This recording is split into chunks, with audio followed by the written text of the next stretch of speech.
Muito bom dia, bem-vindos à conferência virtual Markets and Governance, What Will the Future Bring? Em nome da AEM e da Morrow Sodali, tenho muito gosto em cumprimentar todos os presentes, naturalmente com uma saudação especial aos representantes das empresas associadas da AEM que aqui nos acompanham, agradecendo a participação de todos.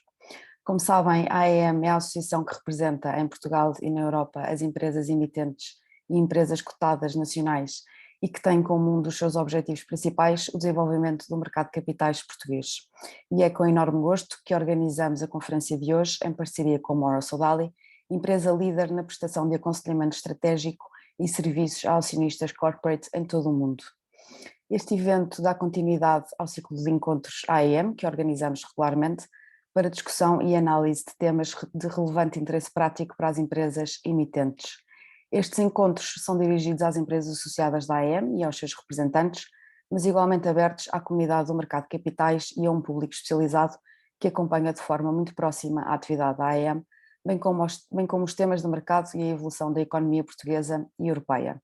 Neste sentido, no evento de hoje pretendemos explorar as oportunidades e preocupações geradas pelas novas exigências ESG e de sustentabilidade no quadro das principais tendências que vão moldar o futuro do investimento e do governo das sociedades. Para esta reflexão, contamos com dois painéis de especialistas. No primeiro painel vamos discutir os impactos dos fatores ESG no comportamento e no governo das sociedades e as diferentes abordagens dos investidores em relação às práticas ESG e evolução dos padrões de reporte ESG. Para essa análise, contamos com as intervenções de Anne-Sophie and Abel, co-founder e deputy CEO na CIAM, Sofia Santos, diretora-geral na Systemic, Borja Miranda, diretor-geral na Morrow Sodali e Abel Ferreira, diretor executivo na AEM. O segundo painel versará sobre as mudanças em curso na dinâmica dos conselhos de administração e os principais desafios que se colocam às administrações das empresas. Este painel é composto por Ana Prestrelo de Oliveira, professora associada na Faculdade de Direito da Universidade de Lisboa, Fábio Bonomo, Head of Corporate Affairs na ENL, Paulo Câmara, Managing Partner na Servum e Stilpo Nestor, Executive Chairman na Nestor Advisors.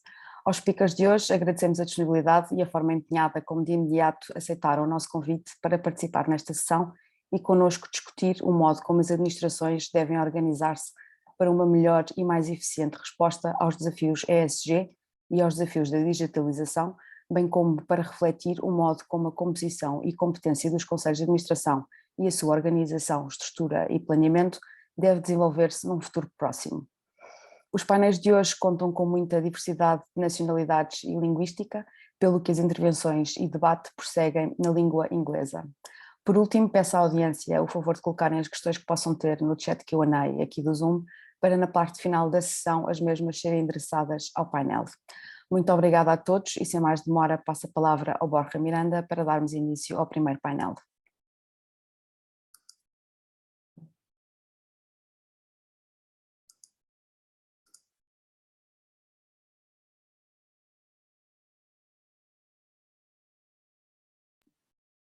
You are on mute, Borja.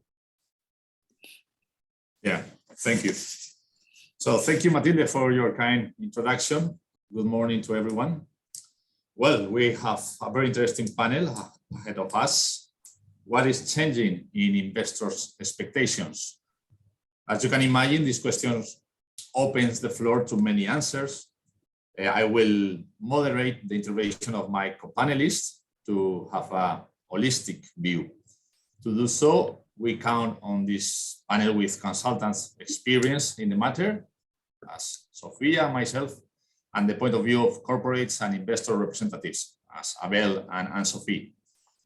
Abel, first of all, and on behalf of Grupo Morrow Sodali, I would like to take advantage to thank you and the association for inviting us to participate in this event. Thank you. So going to the point, and as a representative of the Portuguese Issuers Association, you will agree that ESG is the key theme of our times. Can you briefly provide us some color about how ESG is impacting corporate behavior and its governance? Yes, Good morning. Thank you very much to all the participants for being with us this morning. Thank you very much to our speakers for being so generous to sit down with us to talk about such interesting topics. And thank you, Matilde, for the warm welcome, and Borja and Morrow Sodali for this first question and for organizing this event with us. Borja, let me start by saying that I have no doubts regarding the seriousness of the climate emergency that we face. We now have enough evidence regarding the need to simultaneously account for both nature and the economy, acknowledging how economic activity affects nature and how nature's negative impact on the economy affects society and different groups of people in different ways.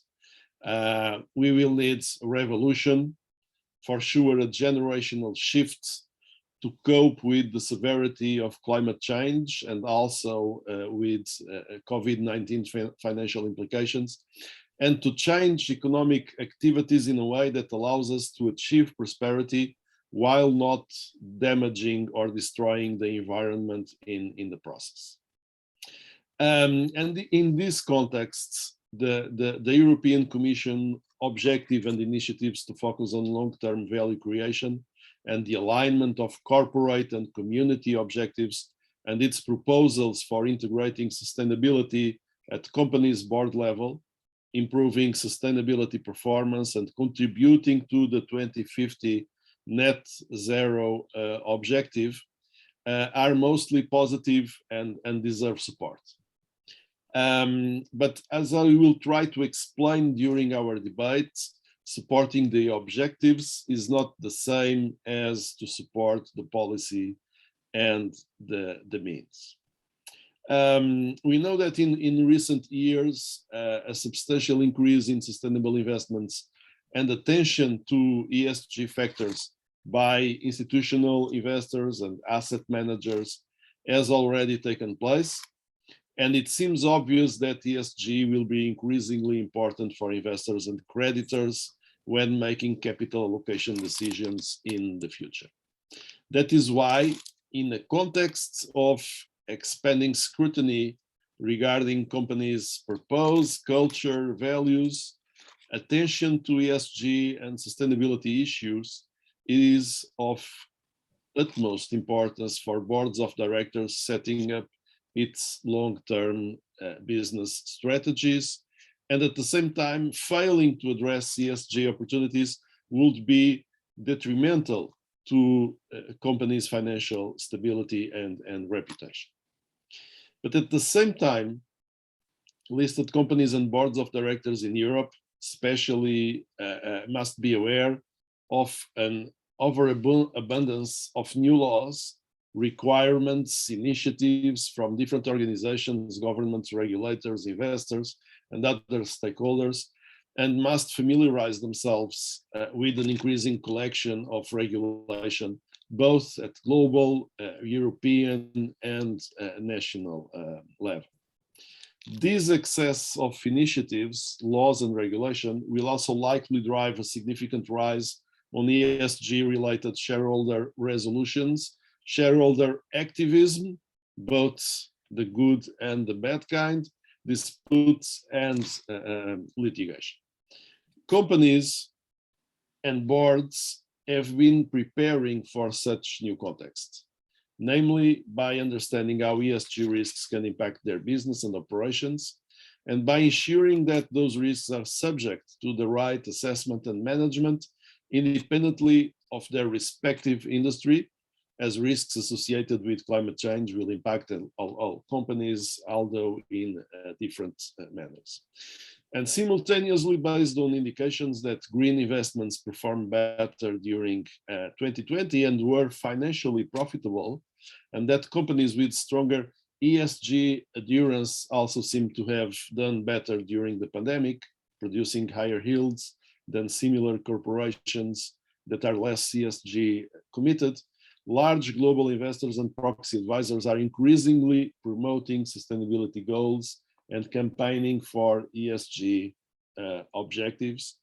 And also it seems clear that COVID-19 will act as a catalyst for change, and companies should anticipate the effects of an accelerating expansion of ESG, until now very concentrated on the scope of E, environmental, expanding to S, social matters, including increased focus on social risks, as diversified as the ones related to human rights, supply chain management and transparency, consumer protection, and labor and employment issues, including diversity, inclusion, and working conditions. This is especially important for companies and for listed companies, particularly because the European Union has positioned itself as the first and faster mover in sustainability, which means that if companies fail to seize the business opportunities coming from sustainability, this will only increase their compliance burden and probable competitive disadvantages to businesses in other continents. But at the same time, earlier attention to ESG has helped companies, for example, to grow investment returns, improve credit ratings, enter new markets with more sustainable products, decrease risks, reduce operational costs, build consumer preference, attract better talent, create stronger community relations, or gain government support for their initiatives. I hope that we will have time then to see and to discuss a little bit about how certain regulation initiatives can hinder all this process and this path that companies are already embracing. But for this first answer, I would just end by saying that regarding board involvement, board structure, and its relevance for sustainability, we must emphasize maybe that first, that European jurisdictions are more or less evenly divided between favoring one-tier board systems or two-tier board systems, with a number of jurisdictions allowing both one and two-tier structures. And this flexibility to choose between different board structures is consistent with European regulation. But the literature doesn't seem to show enough evidence that some board structure being best than the others in addressing climate risk and ESG.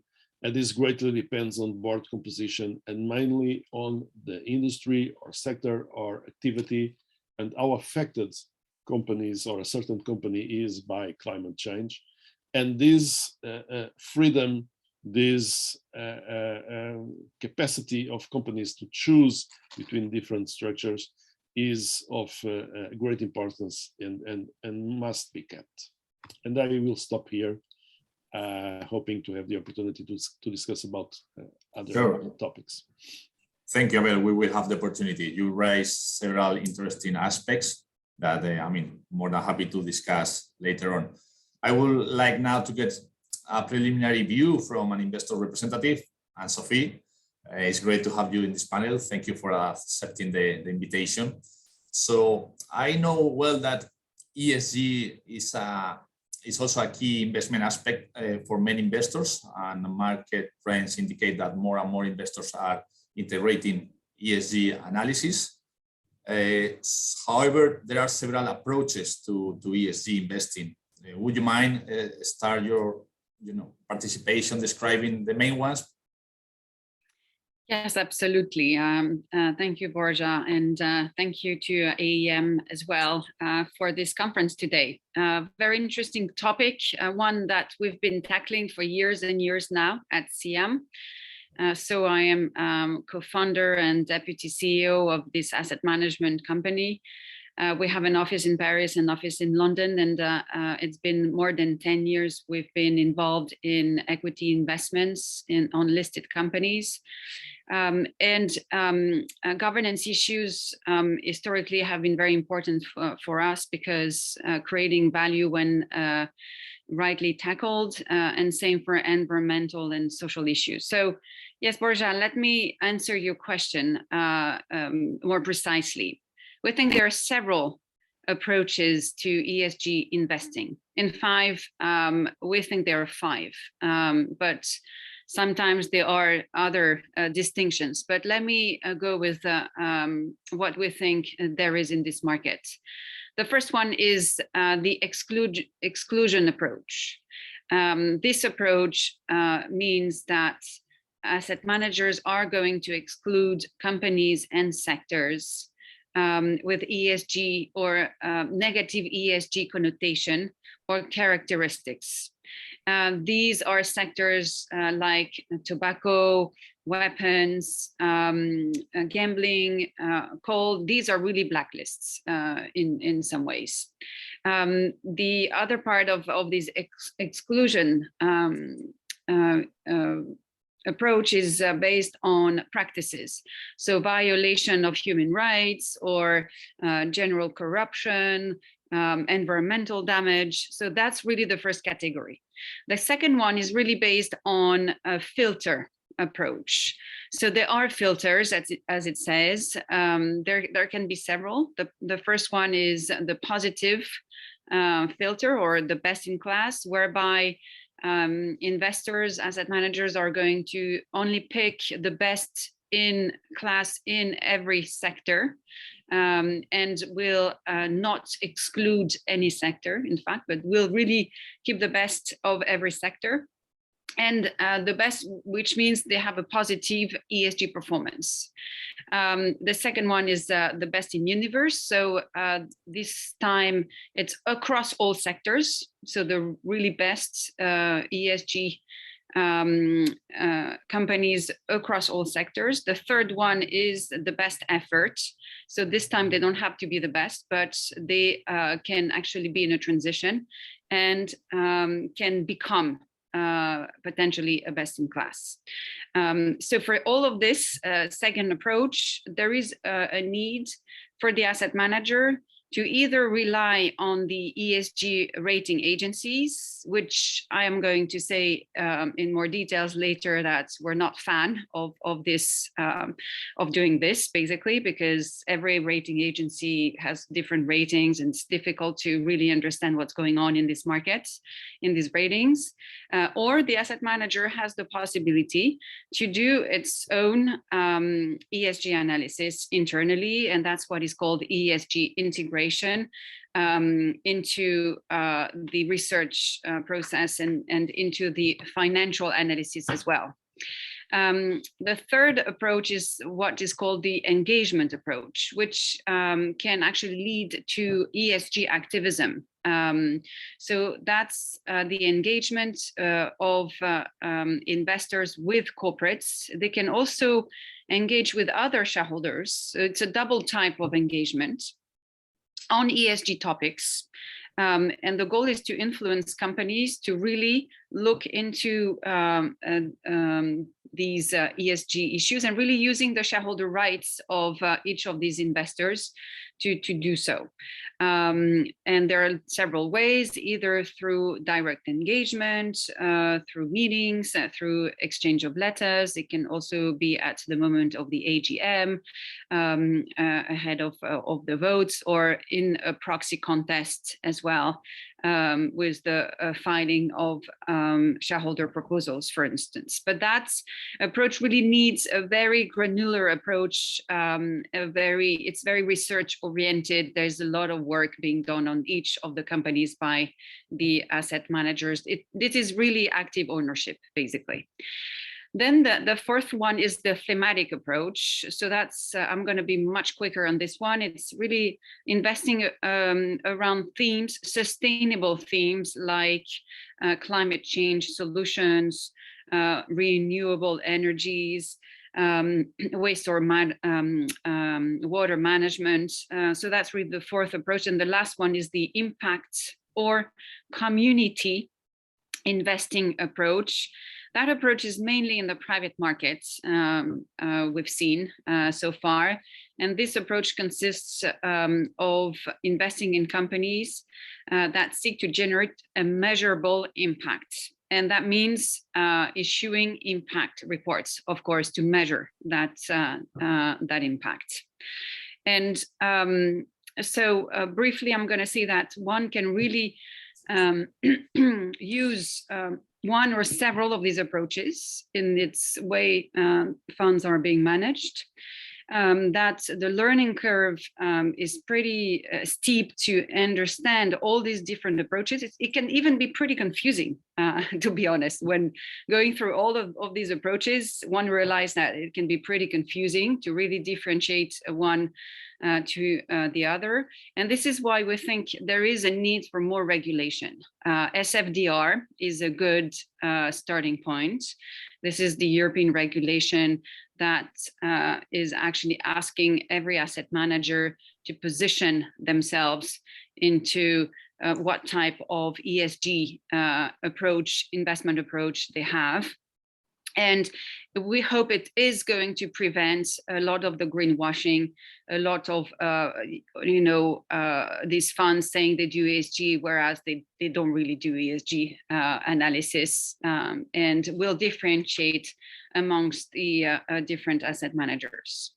So if I have a couple of more minutes, Borja, I would like to talk about ESG activism, responsible activism, in a few words, and really go and do a focus on the engagement approach, which is the third approach that I really described earlier. So activism, just to start with, and try and give a definition. Sometimes it has a very bad connotation. It can be perceived as very aggressive, and of course that's the case. There's been very aggressive campaigns across the world, in the US, in Europe, and that's probably why activism has a bad connotation.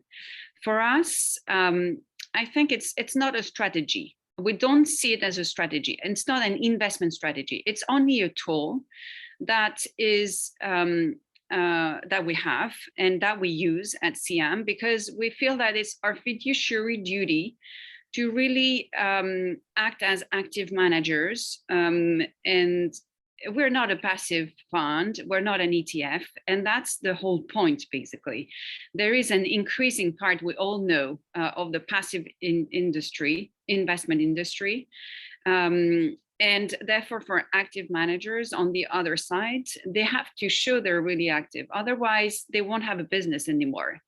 So this is important, therefore, to really take our shareholders' rights seriously, and this fiduciary duty of engagement very seriously with companies. And what is important is that we're aligned with management. We're long the stocks, which means we're not shorting at CIAM, for instance, stocks, whereby these investors won't be really aligned, of course, with the company and with the other shareholders. And we're not acting against the management, but or the company. And one important point I would say as well is that activists, they don't create the problems, because it is in no investor interest to come and create a problem, whereas there is no problem. And that is, I think, important to remind. The activist is only going to come if there is long-term undervaluation versus peers, for instance, or whether in the case of ESG matters, that these matters are not being tackled, where we see, for instance, poor corporate governance. And also there is a way to do activism in Europe, which is pretty different from the European asset managers from the US, but we don't have time to go through that today, but that's an important distinction, I think, as well. So my last point will be on why is there a growing importance of these ESG matters in activism, in the engagement between asset managers and the companies. The first one is that there are actually problems on the ground in Europe. We invest across different European countries. Governance issues are not uncommon. If I have time later on, I can go through the different governance issues we've been seeing. There is a lot of greenwashing around the environmental way of companies tackling these issues. So there is a ground for more vocal investors. And this is why it's growing. Second, the passive industry is increasing. As I said earlier, it actually pushes asset managers to become more engaged. The third aspect is that asset owners themselves have a more a deeper focus on these ESG matters, and therefore when they invest in funds, they want to see these funds tackling these ESG matters. And last, activism is actually a way of putting the emphasis on ESG, whereas otherwise, and it could be seen as less important. It actually shows the importance of ESG and how it participates to the value of companies, because our goal is, when we're an activist, is really to pursue a long-term creation of value for companies. And Danone is a very interesting case. Danone was at some point pursuing mainly some of the ESG matters with the enterprise with a mission, and forgot the financial aspect. And what we think is needed is both ESG and the financial returns, even though sometimes it cannot be easy to pursue. I'll stop here because I spent a little bit more than the time I was allowed to spend. It's absolutely okay. Thank you, Anne-Sophie, for sharing such interesting comments. We will have time to later come with further questions and start a debate among all of us. But Sofia, is now your turn. Let's briefly continue talking about ESG, and it would be great to have your view as an advisor. We have heard corporates and investors' opinion, but I know as well that in practice there are a lot of issues for corporates adopting or implementing ESG strategies. I could mention a lack, let's say, of board's commitment at some point, or difficult to define the ESG strategy, or how to report according to the different standards and so on. So in your opinion, what are the main difficulties your clients are facing? And do you think that, this is a point that Abel already raised, but do you think that the universal standards on ESG reporting will help to mitigate these issues? Well, thank you very much for the invitation and being here. It's a pleasure. Well, regarding your questions, so what are the main problems, issues that corporations are facing? Well, the first one, I think it's knowledge. This is not a new issue in international agenda, but it's a new issue in practicality, and therefore we still struggle with what actually does this mean, and our company can define sustainability strategy. What now with different regulations, what companies will need to report quite a lot of information related with taxonomy, related with if they have investors, they need to report data so that the investors can respond to the SFTR. So there is a lot of new accountancy, let's put it this way, things that companies need to report that are quantitative and qualitative as well. And this is I think this is a completely new way of managing companies, and it implies, I think, quite a big shift in terms of what's the purpose of the company. Of course, the financials need to be there. Of course, if you are not able to if we are not able to pay the salaries of our employees and to pay the suppliers and to have some profit that comes out of the effort that the shareholders have, of course the financials need to be there. But I think that's kind of the basics. If financially we are not able to cope with life, then we are in troubles, and that's the same with companies. The thing is, how much do we want to get, and at what cost? And I think that's what's coming here in terms of the ESG and the regulation and so on. It's trying to make the markets to understand that well, that definitely the long term arrives, and suddenly the long term becomes short term. And now, over the last 20 years, everyone was alert with the impacts of climate change that could arrive in the future. And I think it's clear that the market was not able to anticipate that. 20 years ago, I was arguing that we don't need legislation, and that the market is clever enough to incorporate the future impacts of their activities on their daily decision making. But I think we realize that market is not there yet. Market players, they want to maximize short-term profit. That's where the incentives are.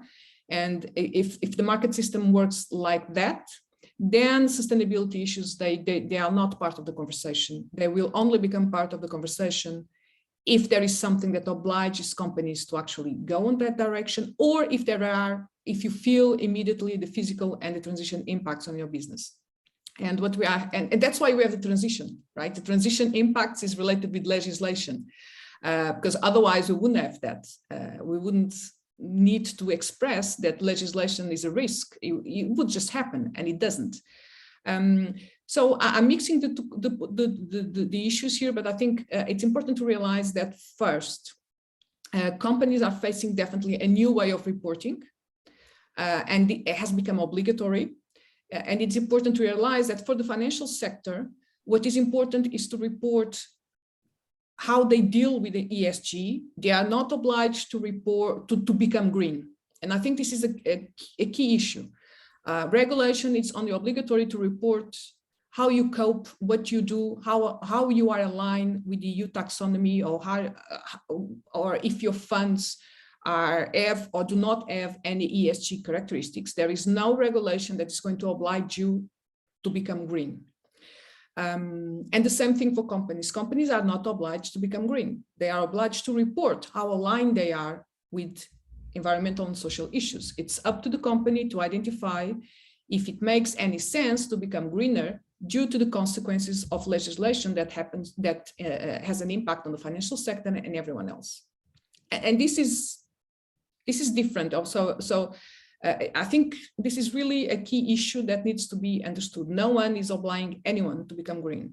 What is happening is a set of regulation that is trying to mobilize economic agents to behave, to feel that they have an incentive or a stimulus to behave towards more the greener. And this is what we economists are always arguing. We are always arguing that the only way to make things happen is by having stimulus or by having incentives. And this is what the European Commission is actually doing, providing the incentives or the stimulus so that economic agents move to the right or to the left. Regarding the different taxonomies, I think we are going to be facing over maybe the next 5 to 10 years, lots of different taxonomies. European has one, the UK has one, Canada has one, US might have one. I don't know, our colleague later in the next panel maybe will be able to help with us. Japan has one, China is working on one. So maybe in terms of ESG taxonomy, you are going to have different taxonomies around the globe, but this is how it always has been. We have different regulations. When a company goes into one specific, wants to open a business in one country, it has its own regulation. So I don't see why ESG issues, they need to be different from any other issue from the past. It's just another one. So that's one. I think, of course, it would be helpful if you only have one major framework for all of the world. But again, I don't know if this makes any sense, because it's different when you talk about activities that take place in Europe. It's different when you talk about activities that take place in Africa or in Asia. So I'm not sure if actually it makes sense to have one international framework for ESG, or maybe you can have one, but it must be so broad that will allow for specificities on impacts in different regions. So I'm not sure if what we have now, it's maybe what it makes sense. I'm not sure on that. So of course that with this, I would end up by saying that this is a very challenged moment for companies and for the financial markets, especially in Europe, because they have to report now in 2022, for instance, financial institutions, they have to report already how aligned, even if it's in a qualitative manner, they have to report how they are aligned with the EU taxonomy. And we don't have the information is not really available. So it's all about data. And I think when we talk about sustainable finance, most of the people, or ESG factors and capital markets, many people think this is an issue for the financial market. I think it's actually an issue for companies because everything depends on this gap, which is data. And as Anne-Sophie said, well, we can go into get data from raters and all of that, but it's always a proxy. So maybe we are also entering a new world of a new accountancy, let's put it that way, where companies will be reporting a set of ESG data as they report their annual accounts. The IFRS has started a working group on sustainability, so I think this is significant. And maybe this means that there is a room to have some kind of overall worldwide, let's put it that way, accountancy related with sustainability. So this is a good point. But I think over the next years, we will just need to be able to cope with different sorts of regulation coming in, not having all the information. But the thing is that we are building a new system for accounting. And now we are very familiar with this accounting system that we have studied at university. It was given as something that exists, always existed. And now we are part of a movement that is actually building up a new framework for reporting ESG. And we should be able to cope and to deal with the fact that we just don't know how this is going to end up, but we are part of the process. Wow. Thank you, Sofia. So, wow, time is running really quickly. So I will generate some debate here, and I will have a question for you, Abel. But before going to you, I have a preliminary question for Anne-Sophie based on Sofia's comments. Anne-Sophie, I mean, I'm pretty sure you mentioned already, that rating agencies, sometimes they are confused. Information out there is as well confused. So in your case, when reading these sustainability reports, integrated reports of your investing companies, what is your main conclusion? What would be your main wish in terms of information? Probably too many words and missing important data, commitments, and these kind of situations. What do you think, bearing in mind that we are waiting for this kind of standardization and common language, but at the moment, where do you think companies are in terms of ESG? Well, in terms of rating agencies, it's really the infancy of, and it's the start of these ESG rating agencies. When you think about it, look in the credit world, there are credit agencies that have worked for dozens of years with Moody's and S&P, and there are only at the end of the day 3 main credit agencies around the globe. In the ESG field, you have a dozen different agencies, and they all have their own approach. But what is very similar to one or to the other rating agency is that they all use data coming out from the companies.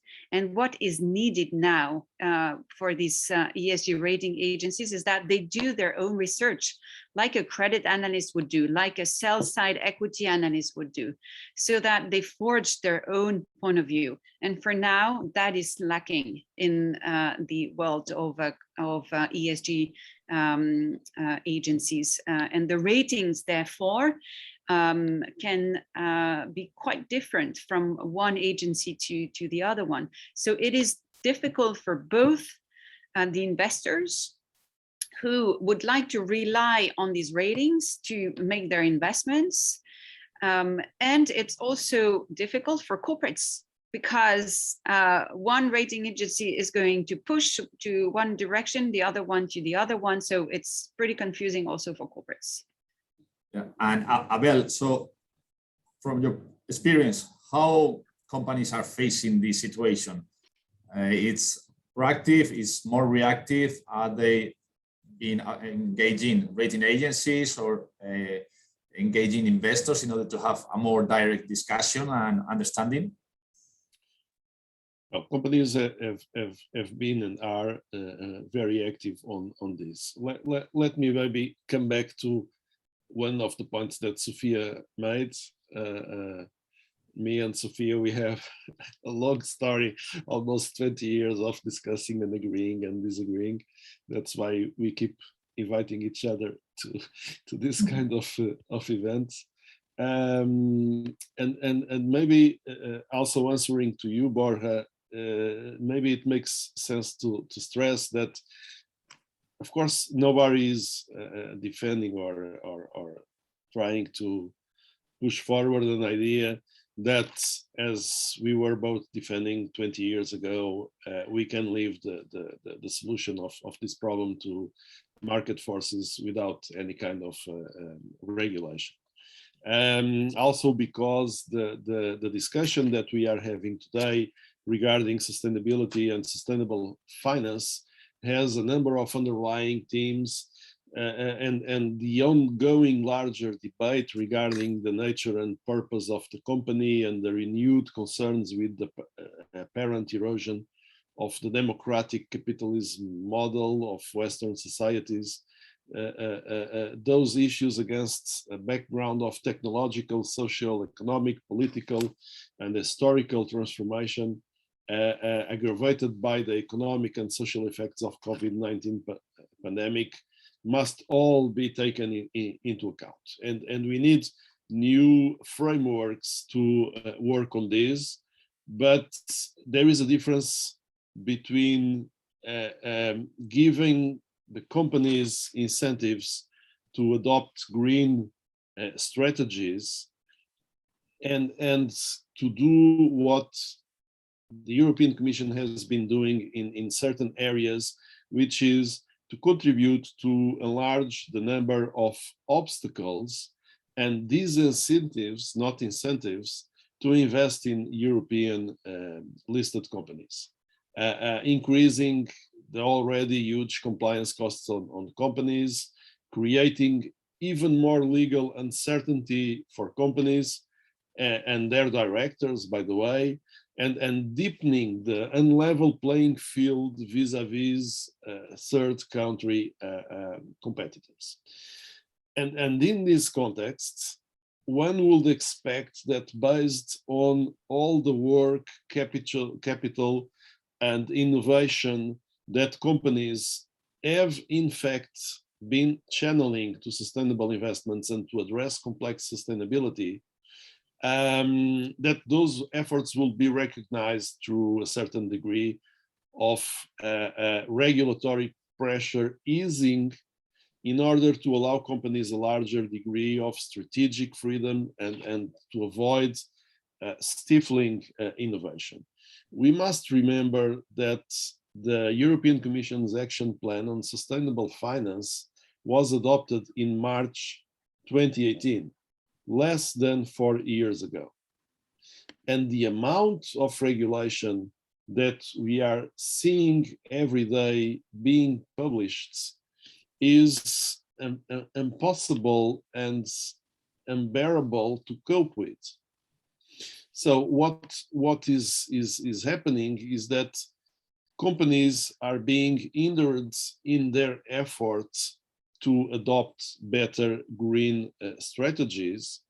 And in fact, what would be desirably and a strategic degree of freedom and innovation to find the solutions and the better solutions for these problems is being transformed in a compliance exercise.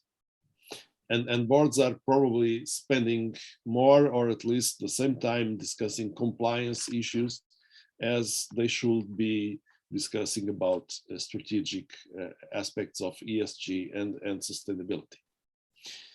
So in the context of increased regulation and very complex regulation, listed companies are, of course, the first ones to sustain the high burden of implementing ESG scores, because there is a learning curve, because there are implementation costs. And the danger exists that sustainability may cause European listed companies to be unfairly penalized in comparison with privately owned companies across the same regions or industries. And of course, this excess of regulation is also a problem, not only for companies, but also for capital markets. And we will need strong capital markets with a growing number of companies, not a decreasing number of companies, because in fact, what we have in front of us from a financial point of view is a challenge that will not be possible to face only with the help of the banking system. So, of course, one can and should accept that, as everything in life, companies could still do better, and even more than they already do. And all signs are encouraging that they will do it. But the way in which the European authorities are leading the path forward for this discussion is probably not the best one, because trying to impose, for instance, new governance mechanisms where they are not required, it's not the way to create the legal certainty and the incentives that we all need in terms of making sure that companies and boards will carefully examine their purpose, their culture, their strategy, and assess which is the better internal structure and procedures to address ESG issues, in order to ensure that all aspects and changes are subject to detailed focus and research and are truly aligned with business and their operations. I thank you, Abel. I agree that, I mean, for corporates, obviously, there is probably a lack of clear incentives, market recognition, and even the fact of lack of time, resources, or so. I could agree at a certain point, but I would like to hear as well, Anne-Sophie and later Sofia, your opinion. Do you agree as well, or do you think that there is also kind of laziness here, kind of lack of culture, of knowledge, maybe in adopting these, let's say, or best ESG practices?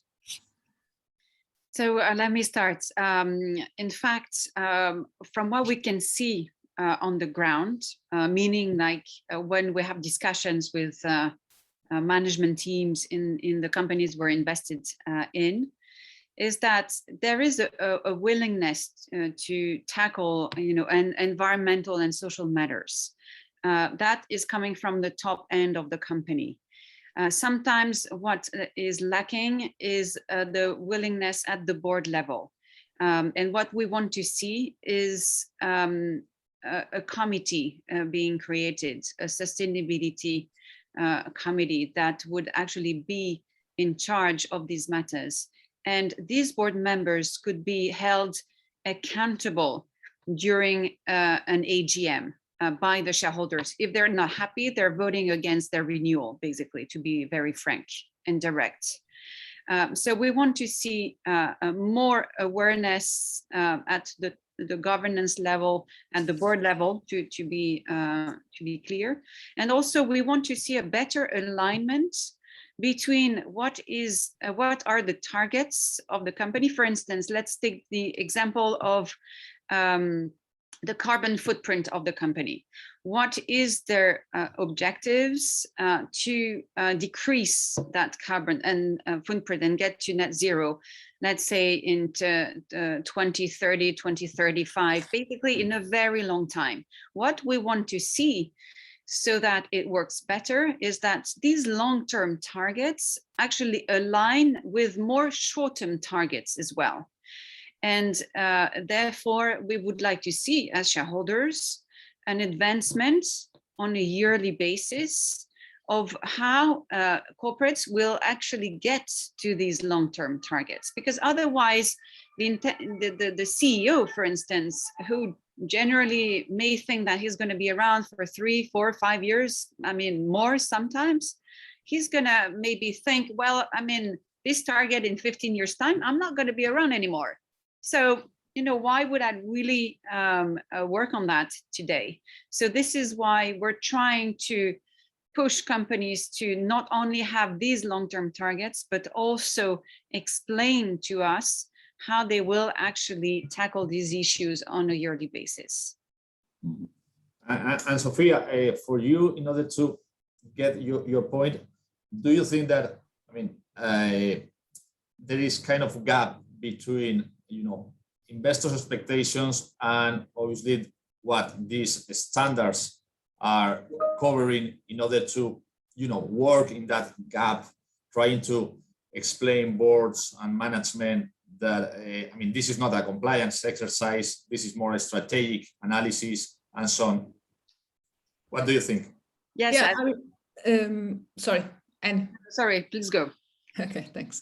Yeah, I mean, that comes to what Abel was saying, that probably board members are spending more time in dealing with ESG compliance issues than ESG strategy issues at the moment.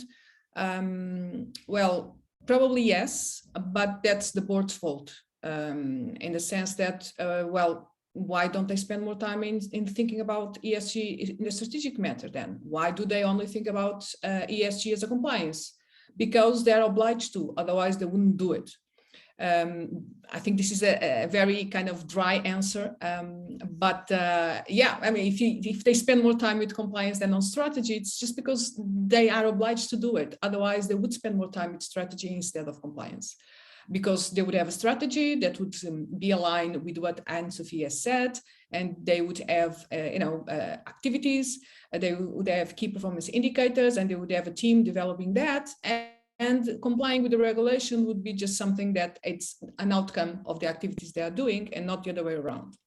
So, yeah, I mean, I also think that there is, as I said before, there is a gap of knowledge. And I agree with what Anne-Marie said, because when I work with companies, I feel that most of the time, which is, you know, the directors of different departments, not the board members, the other, you know, the other level, they recognize the importance of the issue. They want to work with the issue, but then either they don't have budget, or they don't have people, or they have very little budget or very few people working on the topic.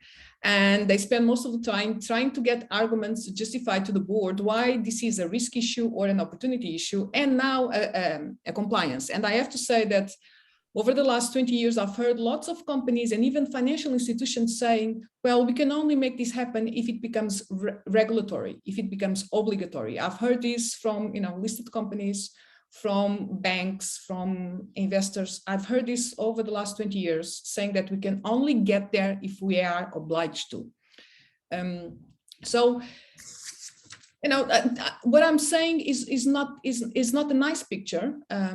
It's because at this stage, I think everyone should realize, in following what Mark Carney has said, some time ago, if any company that doesn't take climate change into consideration will go bankrupt, and that's a former, central banker saying, it's not me. So it's a man, and it's a central banker man. And he said that, and after he said that, lots of things happen in the financial sector, trying to identify what this actually implies. That implies risks, and what type of risks. And what I think we are struggling is for the board levels to actually understand that we are developing a completely new set of risks and opportunities. And risks and opportunities that they haven't learned at school. They have gone to all of, they have done the MBAs in all American and European schools, and they've never heard about this. So why the hell is this important? This only becomes important now because it's obligatory. I really don't like, I'm much more of a liberal than a central regulator type of person. Knowledge is a gap, and we are facing different market gaps on this. So knowledge, information, and the need to speed up. And the reason why we are having so much regulation now on the financial sector is because, according to Antonio Guterres, so the Secretary General of the United Nations, we have up to 8 years to put the economy on track so that, so that the planet keeps being as it is now. All right, so we are not saying that we need to change the economic system so that we have a better planet. We are saying that just to have it as it is now. And we are reaching the tipping point in which it's not possible, to speak with climate change and say, now you are not so hot, and the flood is not going to happen. So I think that's why we are seeing so much regulation now, and I think we will be seeing much more regulation over the next 3 to 5 years because of this need. And definitely, this is all about money. It's money that makes the world go around, and it's money that makes climate becoming more green or more brown. And we know that we are only talking about this now because it touches the money. Otherwise, we wouldn't be talking about this yet. We would be still looking at ESG issues as something of a utopic manner of managing companies, something related with our personal values. And very soon we will be seeing that, well, companies are not made, to be concerned with their social and environmental impacts. They are just made to maximize shareholder value. I mean, all of us know that we are only talking about this because it reached the money. And why? Because money makes the world spin. And so the same thing with climate change and with the balance of the planet. We can only make the planet, balanced again in order for us as human beings be able to, live decently, if we are able to have a kind of economic system that generates much less environmental impacts. And in order to do that, money cannot go to investments that do exactly the opposite. Of course, in a market economy, and just to finalize, in a market economy that I'm in favor of, we cannot forbid investments. We cannot forbid the financial system to invest in specific sectors. And I believe and I hope that never happens. But you can create regulation that makes the brown sectors less interesting for the financiers, and that is what's happening at the moment. But all of this needs a lot of knowledge, and we need to learn how to deal with it. Okay, thank you. We are. Borja, can I quickly react? Yes, but I would. I think we are running out of time, so I would give you the word, and I will ask you and the panelists and Sofia to think on a headline as a takeaway. So, Abel, you start. Thank you. So very quickly, just to say that I agree fully with what Anne-Sophie explains. And what Anne-Sophie explained, in my view, is already possible in the current legal framework, meaning that having the boards and board members accountable in front of general meetings and shareholders is already not only possible, written in the current framework in most of the European country members, and it's in fact the result of a lot of European regulation that we have been putting in national law among the years. What divides my opinion and Sofia's opinion is probably less than it seems, and it's probably more in the detail of the policies that we don't have the opportunity to discuss now. But again, the sheer amount of rules that companies will have to comply with are going just too far reaching if we look at what is the objective. We can of course quote Antonio Guterres and Mark Carney, but I can also quote the IPCC report which says that it's already too late and we will not get to have the planet as the planet was in the next 10 or 20 or 30 years. So it's probably equally important to try to have policies that make for a just transition and adaptation without the risk of losing on the way hundreds of thousands of companies and jobs, because in fact these rules, this sheer tsunami of rules is going to be applied to a large number of companies, not only the biggest companies in Europe or in the world. And if the largest companies already have difficulties in coping with this, if regulators with full teams and resources dedicated to this are saying that we are seeing lots of difficulties in coping with this amount of regulation, of course, companies, the biggest one, but the medium and the smaller ones will have enormous difficulties in complying with this in such a short period of term. So the headline is that, yes, we need to have strategies, and companies are in fact being very proactive in approaching sustainability topics, not as compliance issue only, but as an integral part of the culture and strategy, answering to investors and stakeholders' attention to sustainability and ESG. But we need to have time to transition and adaptation, because if not, we are in the risk that these initiatives and this amount of regulation will be counterproductive regarding the final objective, in which I think we all agree. Sofia? Well, as a headline, so we are in a transition phase, and we are lucky enough to be living in a transition phase, and therefore we are living the change. And when we are living the change, we don't realize that the future can be different, and the future will be different, and we will be part of it. And the key issues, I think, it's knowledge and data. And if everyone makes an effort to better understand what we are talking about, realizes that data is not that difficult to get, and therefore the problem then is solved. We need knowledge and data to provide information that everyone needs. Great, thank you. Anne-Sophie? Yes, so I would say that as shareholders, don't be afraid to speak up. Dialogue is key, and the dialogue between shareholders and companies is key. As an asset manager, really our fiduciary duty is to avoid the main risks, meaning, for instance, avoid the companies that are at risk of falling down the environmental cliff, for instance. Let's take that example. And our fiduciary duty is also to accompany the best we can these companies with these ESG matters and accompany the transition. Thank you.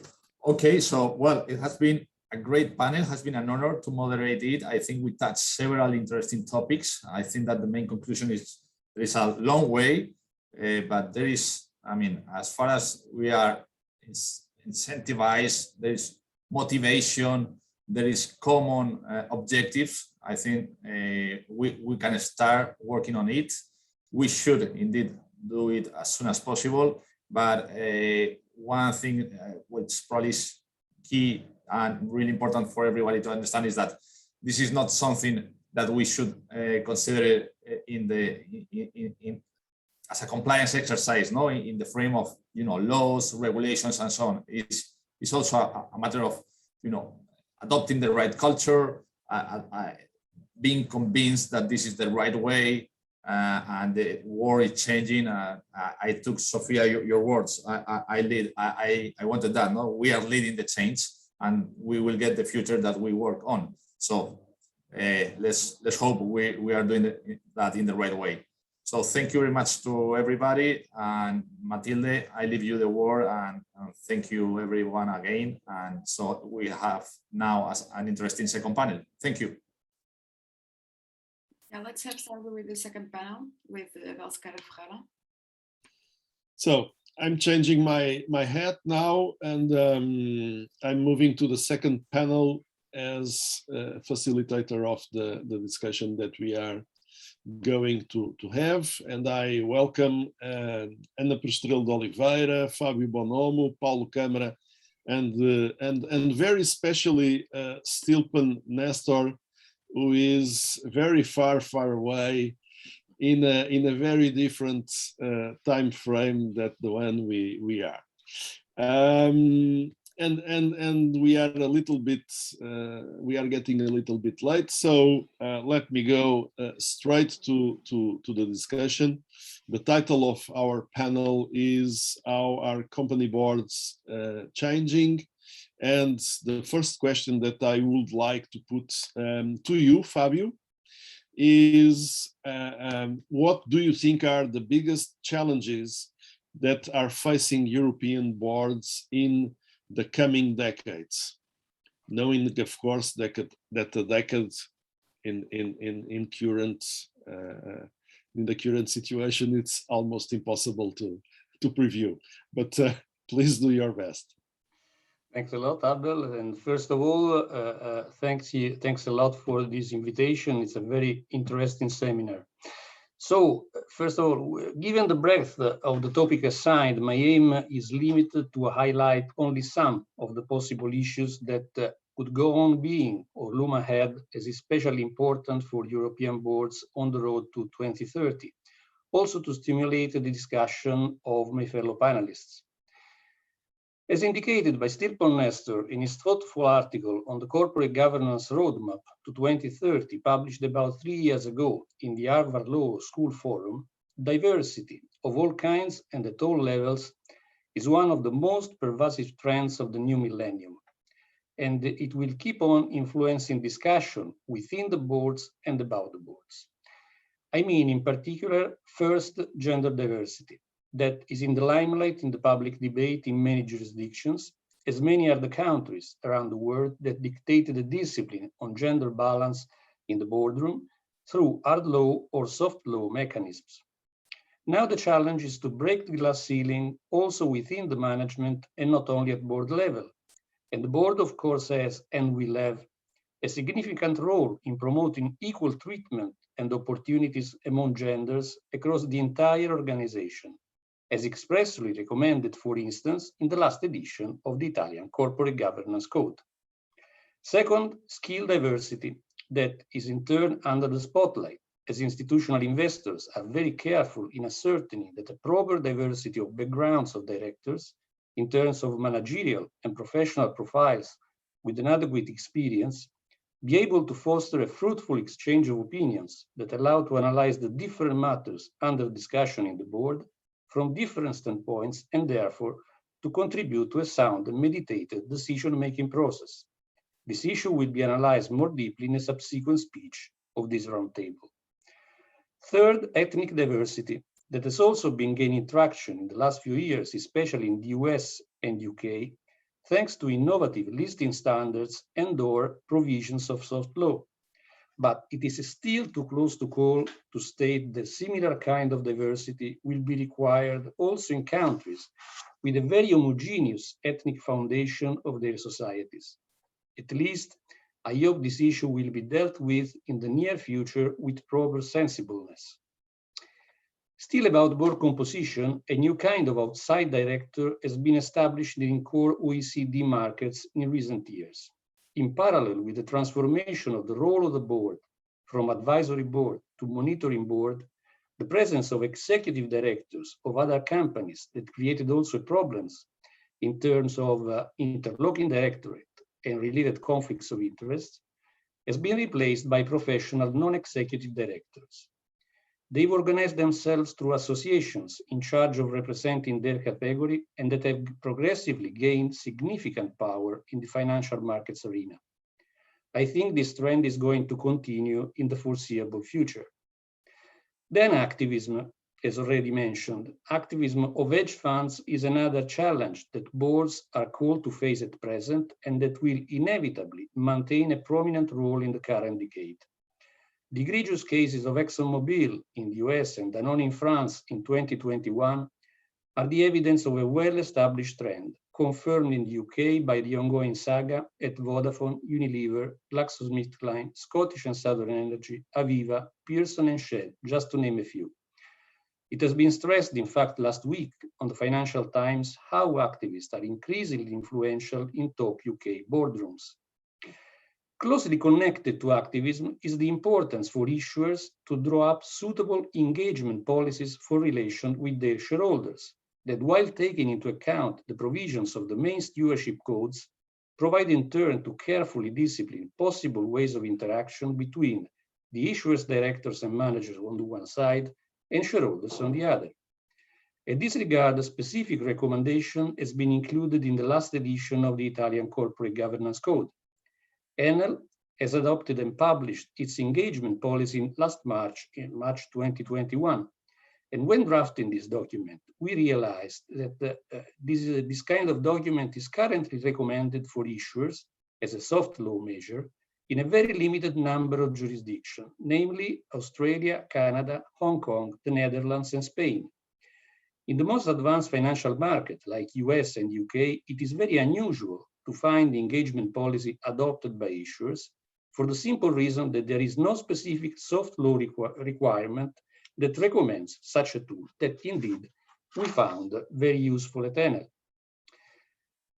Then the prolonged debate over the nature of the corporate purpose sparked in 2019 in light of the updated statement on the purpose of the corporation released by the US Business Roundtable and stakeholderism versus shareholderism vision of the corporation have been accompanied since 2020 by the initiative of the EU Commission on Sustainable Corporate Governance that is expected to result in the coming days in a proposal of a directive that would deal with very sensitive topics for the future of the board, from directors' duties and accountability to board composition and remuneration, as well as stakeholder involvement. I want to be more specific in this regard because I guess, and hope to be wrong at the same time, that this initiative could represent one of the major challenges that European boards will face on the road to 2030. I recall that this initiative is proposed under further Action 10 of the European Union 2018 Action Plan on Sustainable Finance and stems from the essential premise that sustainability should be embedded into corporate governance so that companies focus on long-term objectives and contribute to a more shock-resilient economy. As far as directors' duty of care is concerned, the EU Commission public consultation launched in October 2020 and closed in February 2021 stated that directors are required to act at all times in the interest of the company. But that notion is not clearly defined in most EU jurisdictions and narrowly interpreted, focusing primarily on shareholders' financial interests. Therefore, it is envisaged the possibility to require by law the directors to, inter alia, first, identify different classes of stakeholders, including therefore not only shareholders, but employees, customers, people and communities affected by the company's operations, natural environment and society in general, and balance the interest of those stakeholders. Second, to set up procedures to ensure that impacts of the company's activities on those stakeholders are properly addressed. And third, integrate sustainability risks and opportunities into the company's strategies. At the same time, it is expected an enforcement by law of the director's duty of care, so widely redefined. As far as board composition is concerned, the aforesaid EU public consultation has envisaged the possibility to require by law either that a certain percentage of directors have meaningful environmental or social expertise, or as an alternative, that companies be obliged to consider environmental and social expertise of their directors in the nomination and selection process, or as an alternative, that the full board be obliged to regularly assess its overall level of environmental or social expertise. As far as directors' remuneration is concerned, the aforesaid EU public consultation has envisaged the possibility to provide by law for inter alia, first, a restriction for executives of the ability to sell any shares they receive as pay for a certain period of time. Second, the setting of a maximum percentage of share-based remuneration. And third, mandating that a certain proportion of variable remuneration be linked to non-financial performance criteria, including specific sustainability metrics. Finally, as far as stakeholder engagement is concerned, the aforesaid EU public consultation has envisaged the possibility to require by law directors to establish mechanisms for engaging with stakeholders when defining corporate strategy and attending a due diligence of the supply chain. That's all for my speech. I hope it represents some food for thought for my fellow panelists. Thank you very much, Fabio. I would like to come back to the European Commission proposal on sustainable corporate governance later on the debate, because I have been fighting it for the last 2 years. And we are about to see the results of that very good fight. But now I will give the floor to Paulo. And Paulo, I would like to ask you, how do you see boards and senior management organizing themselves to meet these ESG and also digitalization challenges that in fact we were discussing on the first panel with very different views. So I would like to have your view on this. Well, thank you, Abel, and thank you for this invitation to be here. I think, in fact, boards are faced with big challenges and big changes, and namely from ESG and from the digital revolution. I will deal first with the ESG-driven reforms and then with digital impact on the organizational design of the boards. Now, firstly, in terms of ESG, there is, of course, a debate around models. We have, I would say, 4 basic models of responses in terms of how to embed ESG values and practices into the organizations. And the first model is to have and set up an ESG working group. This, I would say, it's a loose model. It's not necessarily connected to decision making. So it's not an optimal model, perhaps a transitional one. The second one is what I would call the centralized model, where we have a chief ESG officer, or Mervyn King would propose as chief value officer, a chief propose officer, an ESG curator, like in Smearbank.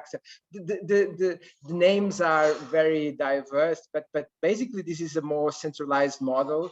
But this is a single person's model, so it depends a lot on the profile and degree of engagement, capacity of influence of the person appointed. So it has advantages on the fact that this is a centralized model, but it has some drawbacks as well.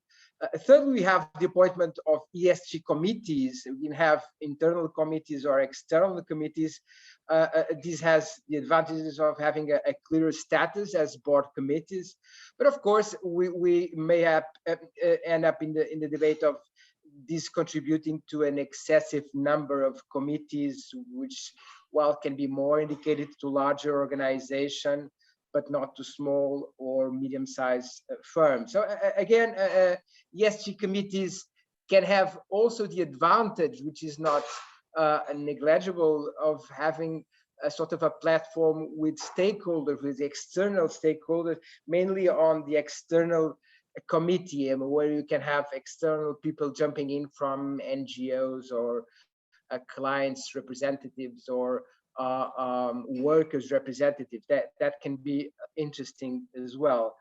And finally, we have what is called the export model, where we try to reduce the number of persons at the board, but have additional members advising in several matters, and namely ESG matters. This was namely supported by Jaap Winter. He says that additional members can help the board make sense of specific areas of societal relevance in which the board has to navigate. And so it has advantages because it's more flexible in terms of the number of people involved. Of course, the experts are not decision makers, so the degree of impact can also be variable, but that's also a model to consider.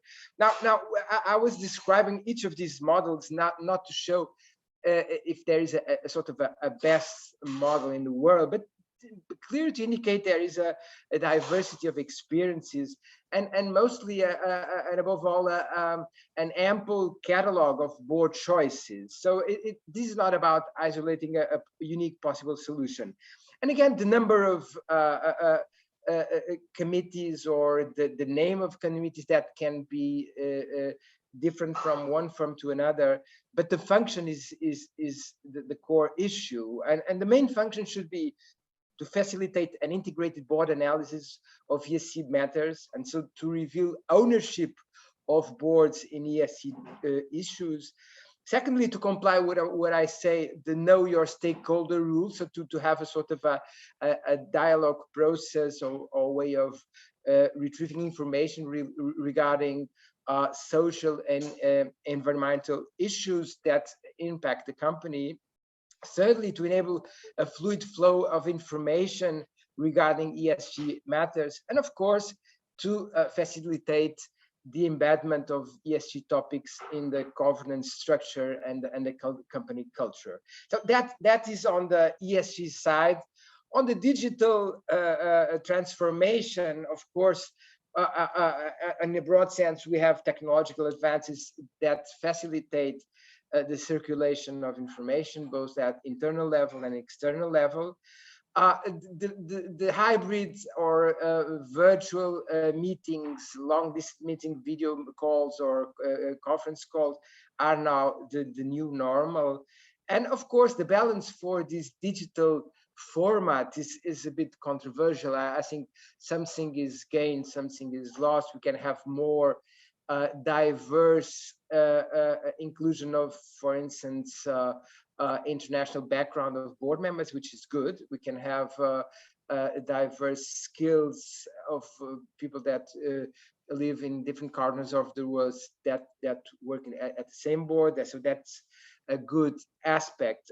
But I mean, the dynamics and the interactions can be poorer. So that is something that boards have also to look at in their self-evaluation exercises. So again, the self-evaluation exercises has also to be applied to these new technology frameworks.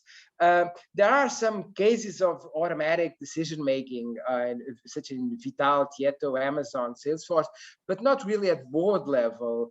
And currently, the legal regime requires ownership of corporate bodies to be of natural persons. And myself, I am a bit reluctant on envisaging automatic or artificial intelligence decision-making from boards. I think AI can be a support, an enabler of decision, but not a replacement of decision-making, but that can be discussed later on. So what would be my conclusions? Firstly, I mean, ESG and IT are among the necessary skills of board members. Now, so this is new, and board selection processes will be inevitably impacted.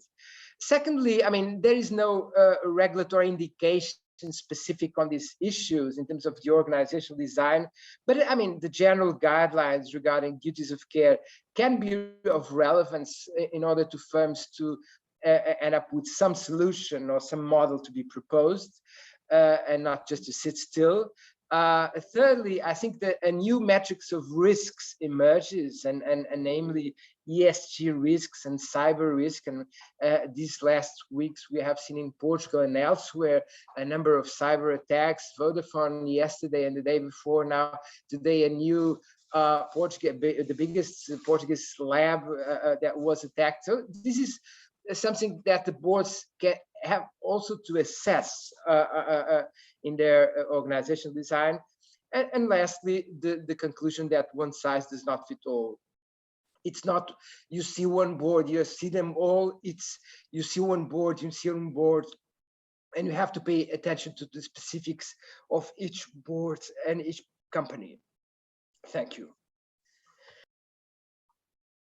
Thank you very much, Paulo. Very interesting comments. So, Anna, do you agree with this view? How do you think that board composition is going to look like in the future? And also following in what Paulo was saying, what are the key skills needed, and how are they being put to best use in these new boards for the future decade? Yeah, thank you, Abel. Thank you very much for this invitation. It is definitely a great pleasure to be here and, of course, to join this wonderful mix of speakers. Board composition is, of course, a keystone in corporate governance, and at this point, we are all familiar with challenges brought about by topics like diversity, ESG, technology. We may, of course, not agree in everything. We may even heavily disagree on some topics. We may strive for a more shareholder-oriented board or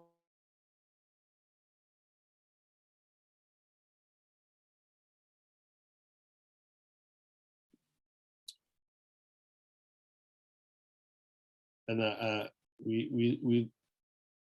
just lose you.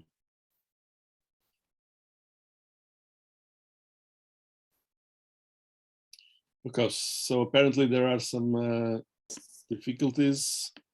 Do you hear me? There? Yes. Abel, do you hear me? Yes, I see you and I hear you.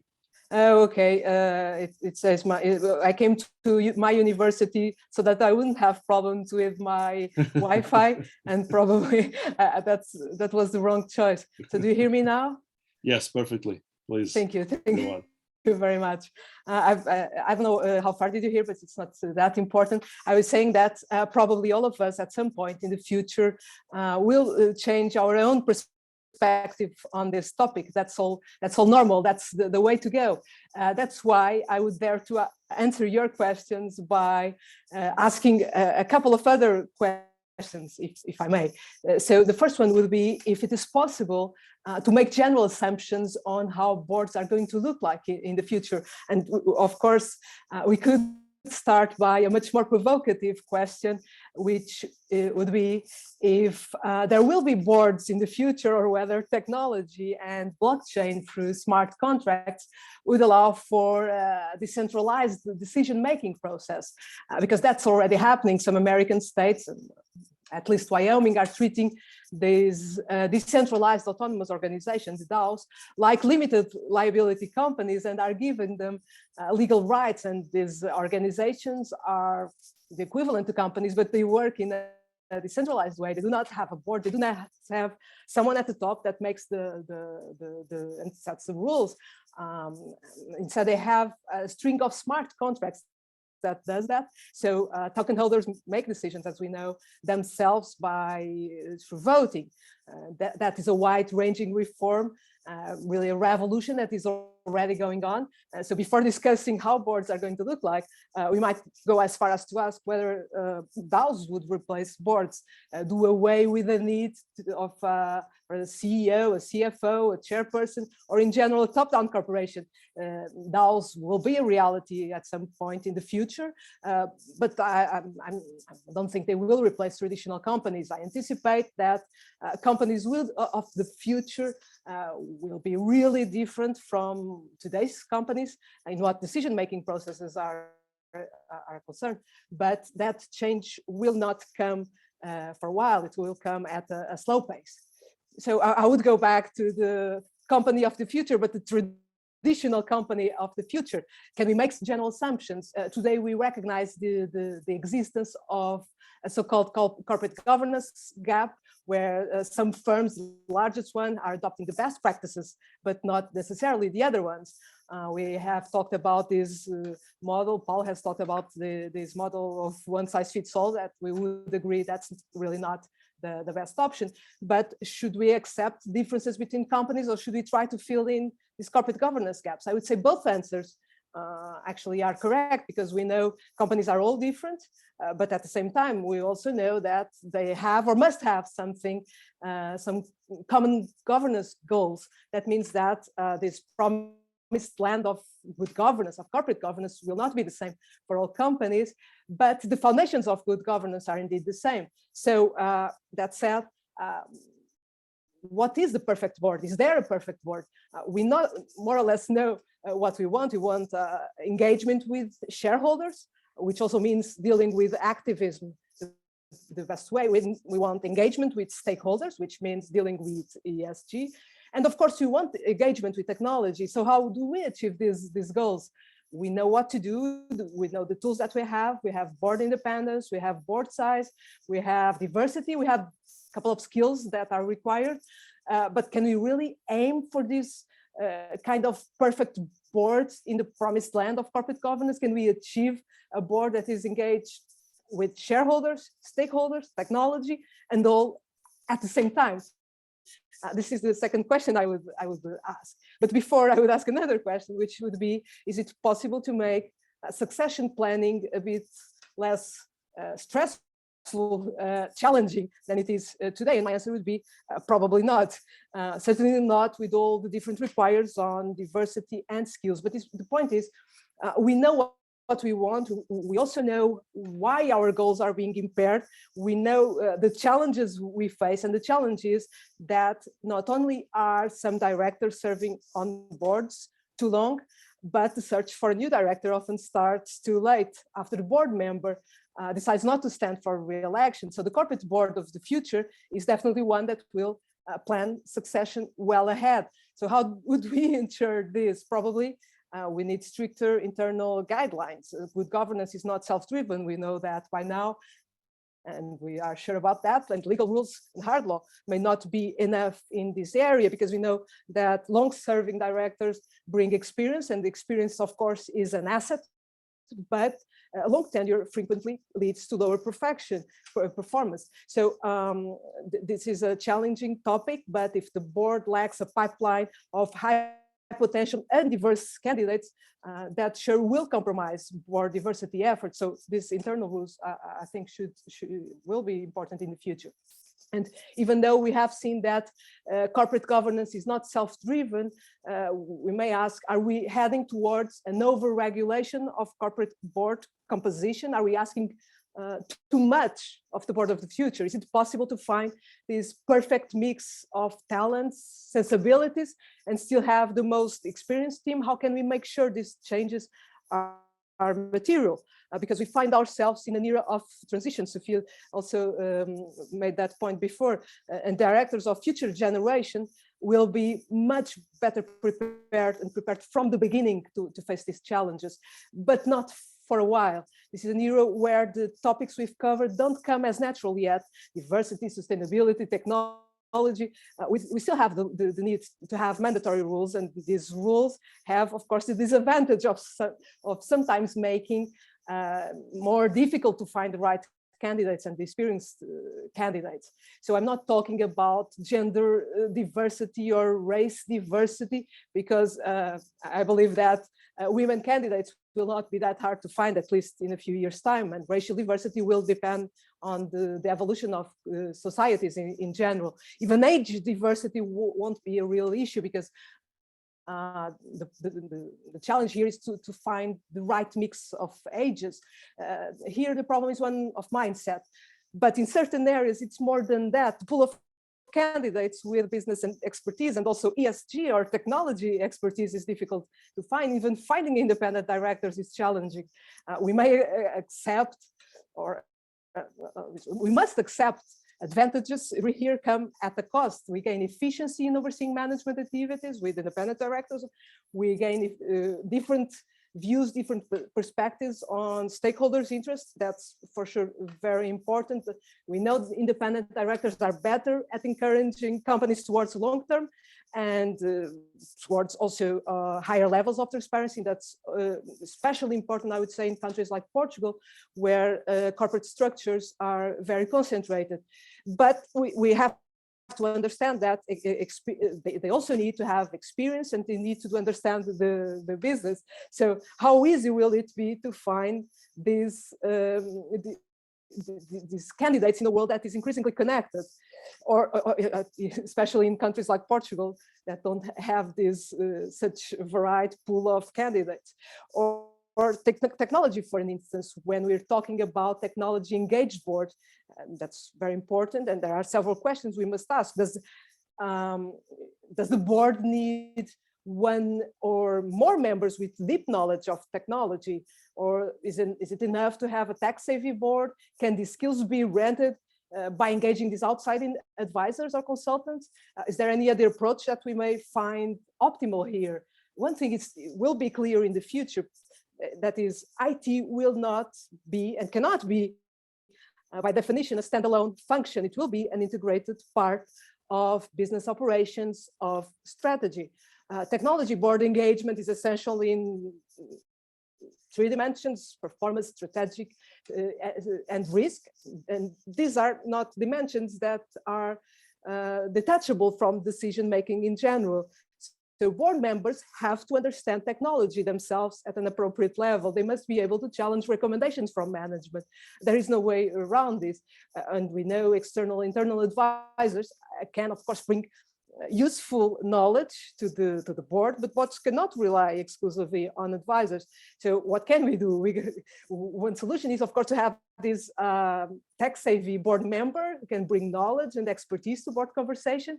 And the challenge here, once again, would be to find experts who have a broad business perspective as well as technical expertise. And also, how can members be educated in this area? It's a great challenge the boards of the future will face. And we have this specific technology commission solution as well. I think for some companies, it may actually be a solution for the time being, at least, because it allows for deeper dives on technology. Then the full board, of course, members get the opportunity to develop a degree of expertise, but we must remember that the overall responsibility remains with the full board. So probably education will be the key here. To some degree, technology issues are already being assigned to committees, but normally we're talking about these cyber risks and regulatory risks, which are being assigned to audit and risk committees. But the issues go far beyond that. And Paulo has said that before. So boards must keep an eye on disruptive technology like AI, blockchain, IoT. And companies normally don't have a technology committee, but these committees can help bring the rest of the board up to speak on particular topics. But of course, they have also disadvantages. What is certainly important is to have the CIO and, well, more generally, the technology leadership engage with the board and the board with the CIO. So studies show that this frequently doesn't happen, and it must happen. And with ESG, I won't take that long, but ESG is not different. We have gone through this topic. Many solutions here are possible when it comes to board organization, to the distribution of responsibilities. And we must definitely bear in mind that ESG landscape is continuing to evolve. So the practices of the boards will evolve also in what concerns the oversight of ESG issues and this ESG governance. So there is no uniform approach really on these issues, and companies should consider their specific circumstances in this given time. So delegation of responsibilities may change over time. And we know that full board has the advantage of raising the profile of ESG questions, but it may be not, it's not suitable for smaller companies. And most of the time, boards will also not have sufficient time on its agenda to examine in depth the ESG issues, even those that are said to be the most relevant to the company. So combining this with the approach of a committee might be a solution.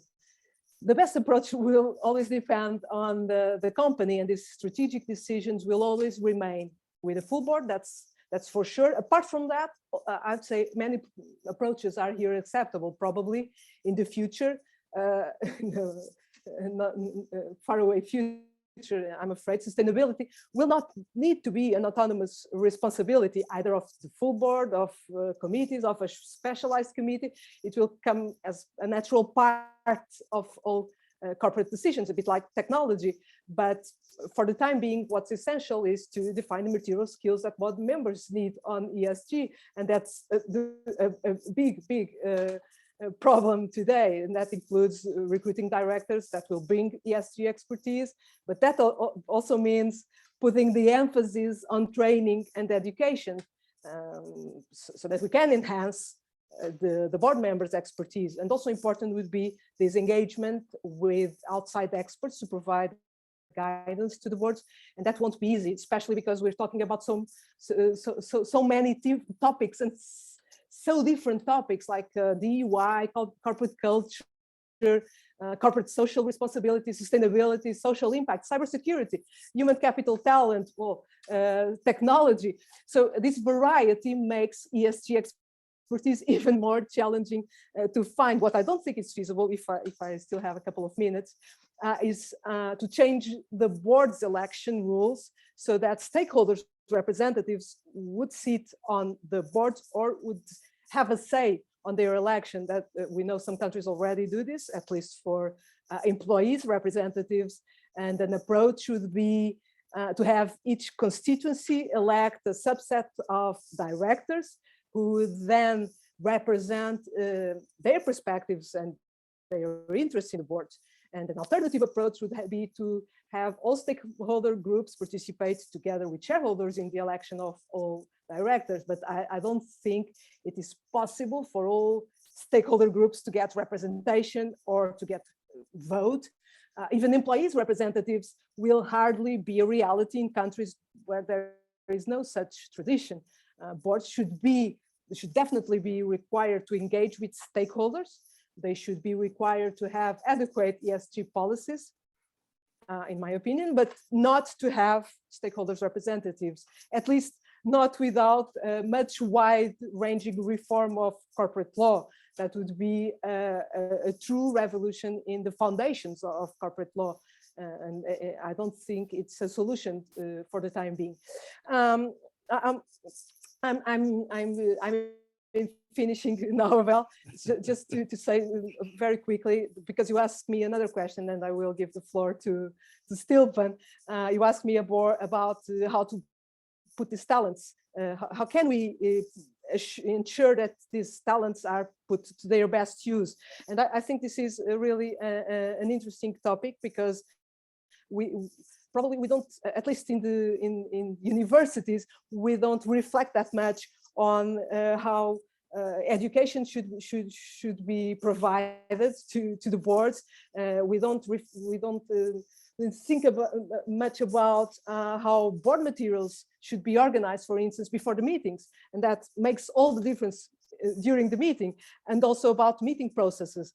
But this is another topic I will give you back the floor. Thank you, Abel. Sorry, taking a bit too long. Thank you very much, and it was an amazing amount of topics in a very short time. Thank you very much for that.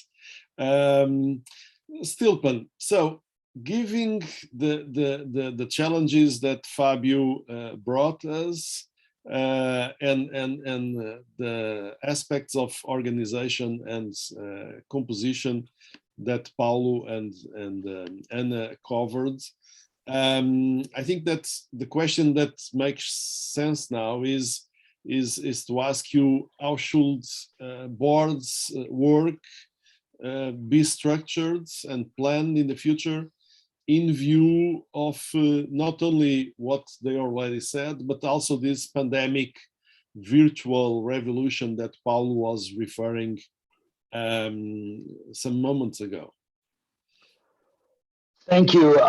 Thank you for this, Abel, and thank you all of the participants for a wonderfully rich set of issues that we put on the table. And I think I'm very tempted, and I think I'll succumb to the temptation of taking the last participant's advantage and addressing some of the issues that were raised by the other participants before I go to the most practical, I would say, issues that you just asked me about, which is how do boards get organized to address all these incredible spectrum of issues that they face today, and this uncertainty, this fundamental uncertainty.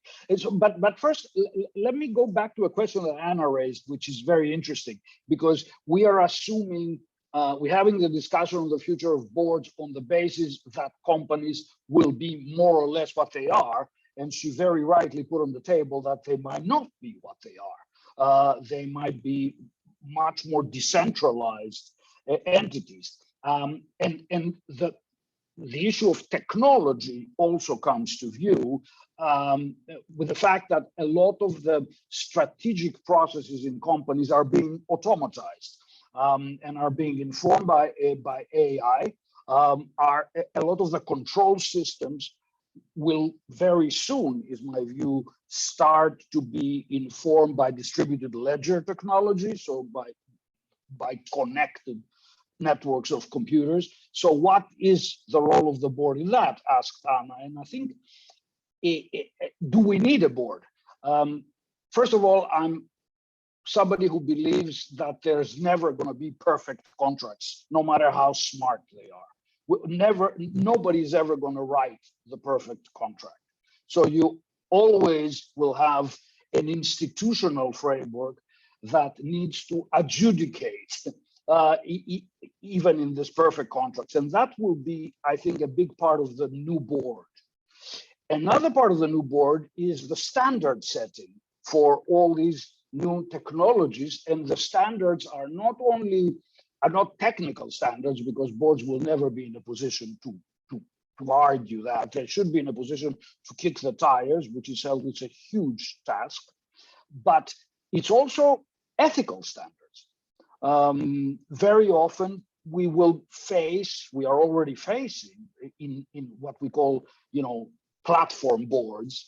We are already facing a lot of ethical standards. What is within the responsibilities of the board and what should not be? You remember the tech companies were arguing until recently that, well, we just offer a platform and everybody can say what they want. Well, they now have retreated from that. So the boards of these companies need to really be very mindful and follow the standards of all these areas. So all of these are new tasks for the board. In the past, they used to set sort of the policies of the company, and they used to adopt a code of conduct. But now standards are becoming a much, much broader issue. The other thing is, I'm going to go back to Fabio's sort of questions in the beginning, and he talked about diversity and how him and I have discussed this in the past. I would add that the future is also now diversity in accountability. In the past, we had, accountability was pretty a relatively clean concept of shareholder value. accountability to shareholders. The company law, as Anna was reminding us, also essentially sets accountability, legal accountability to shareholders.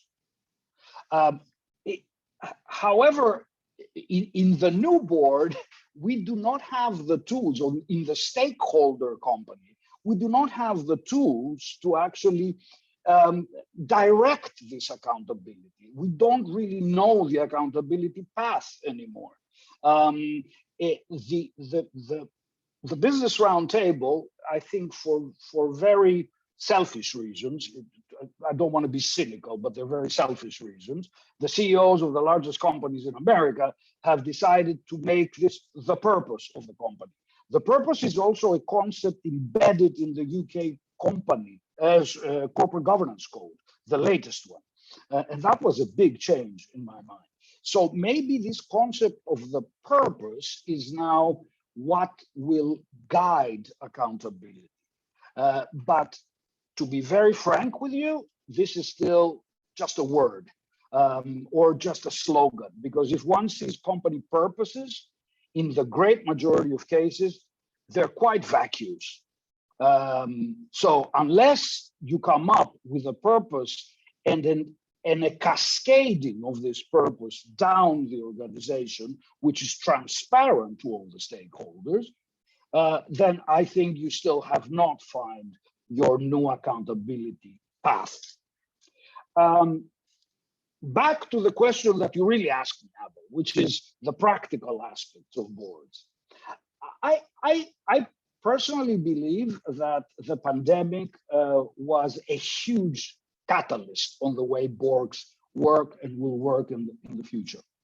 I mean, the world is changing in terms of board organization, and believe me, I mean, my job is to be a board consultant. So I see a lot of boards in different industries.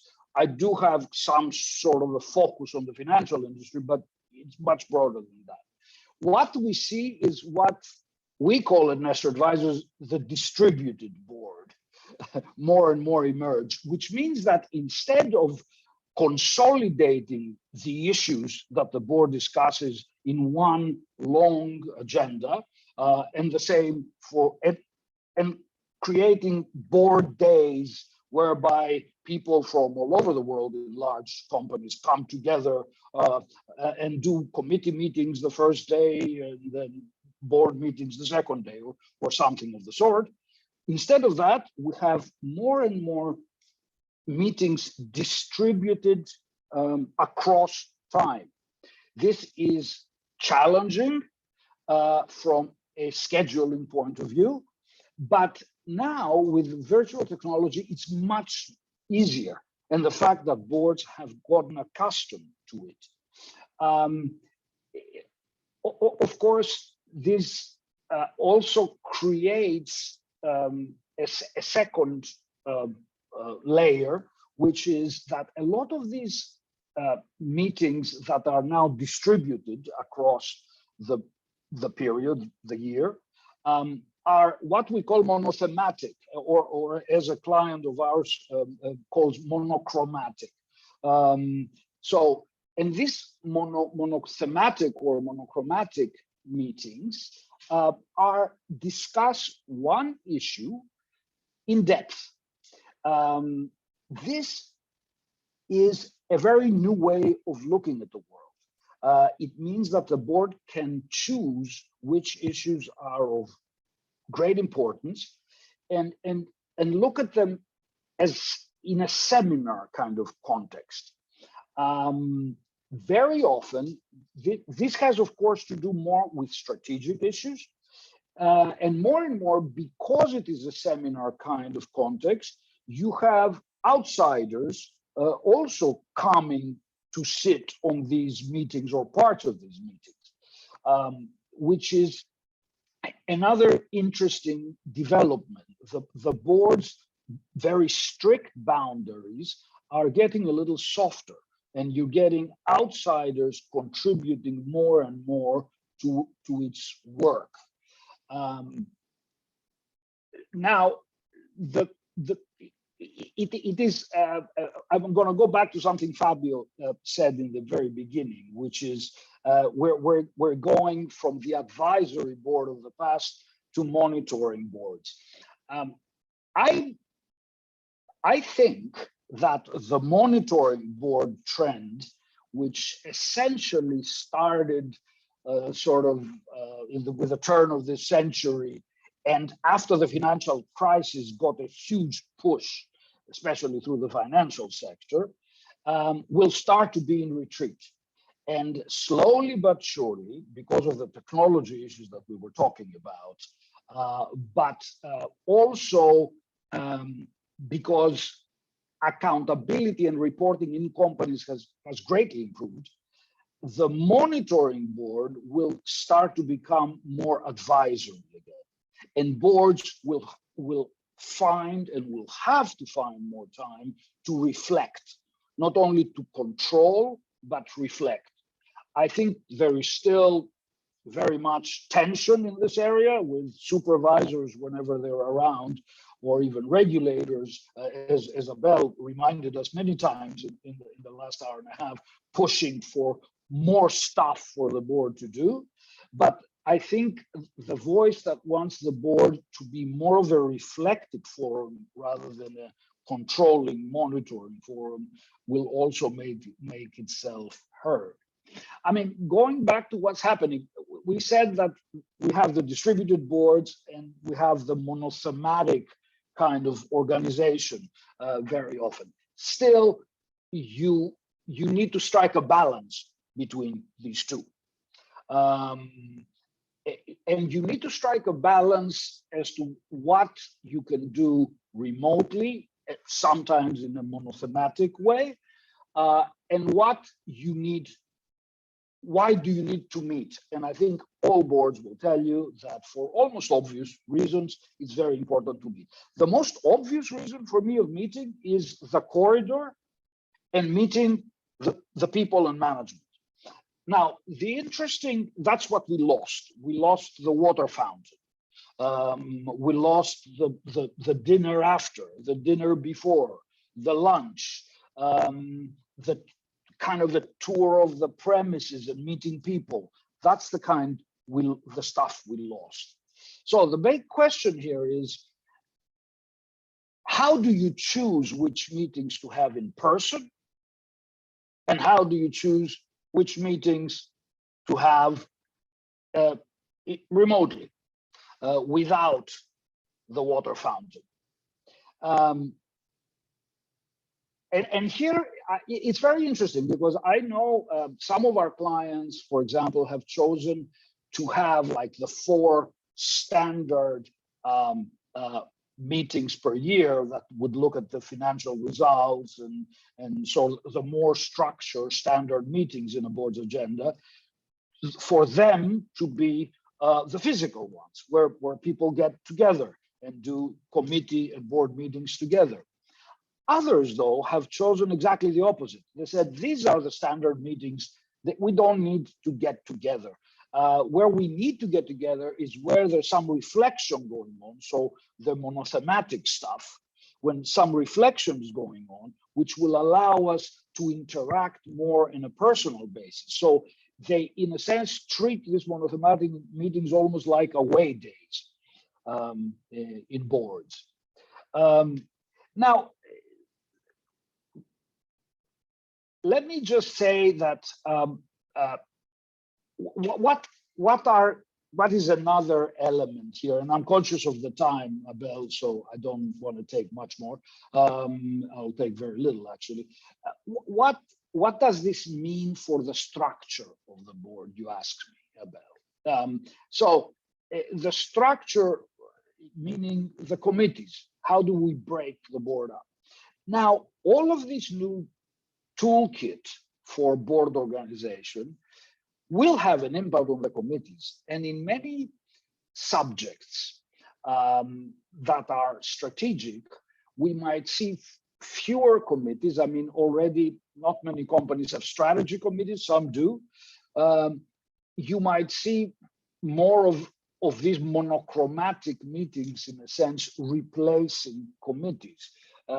Already one of our clients decided to do away, and this client is an insurance company, decided to do away with the risk committee of the board and put some control issues of risk that they need to have because of the supervisory issues into the audit committee, and have what they call a risk conference. So every 6 months, the whole board meets and reviews the risk profile, exposures, emerging risks, and they do that twice a year with a perspective of doing it even more often. So suddenly you do more things with the whole board. A last question: what does it mean for director workload? Some people are terrorized that in organizations such as I described might actually run away in terms of director workload, in terms of how much is required for board members. My view is that if the company secretariat is organized and robust enough, I do not think that it will, because you will gain a lot of time in sort of what I would call sort of peripheral time requirements of traveling, of getting to the meeting, of this can be a much more streamlined operation.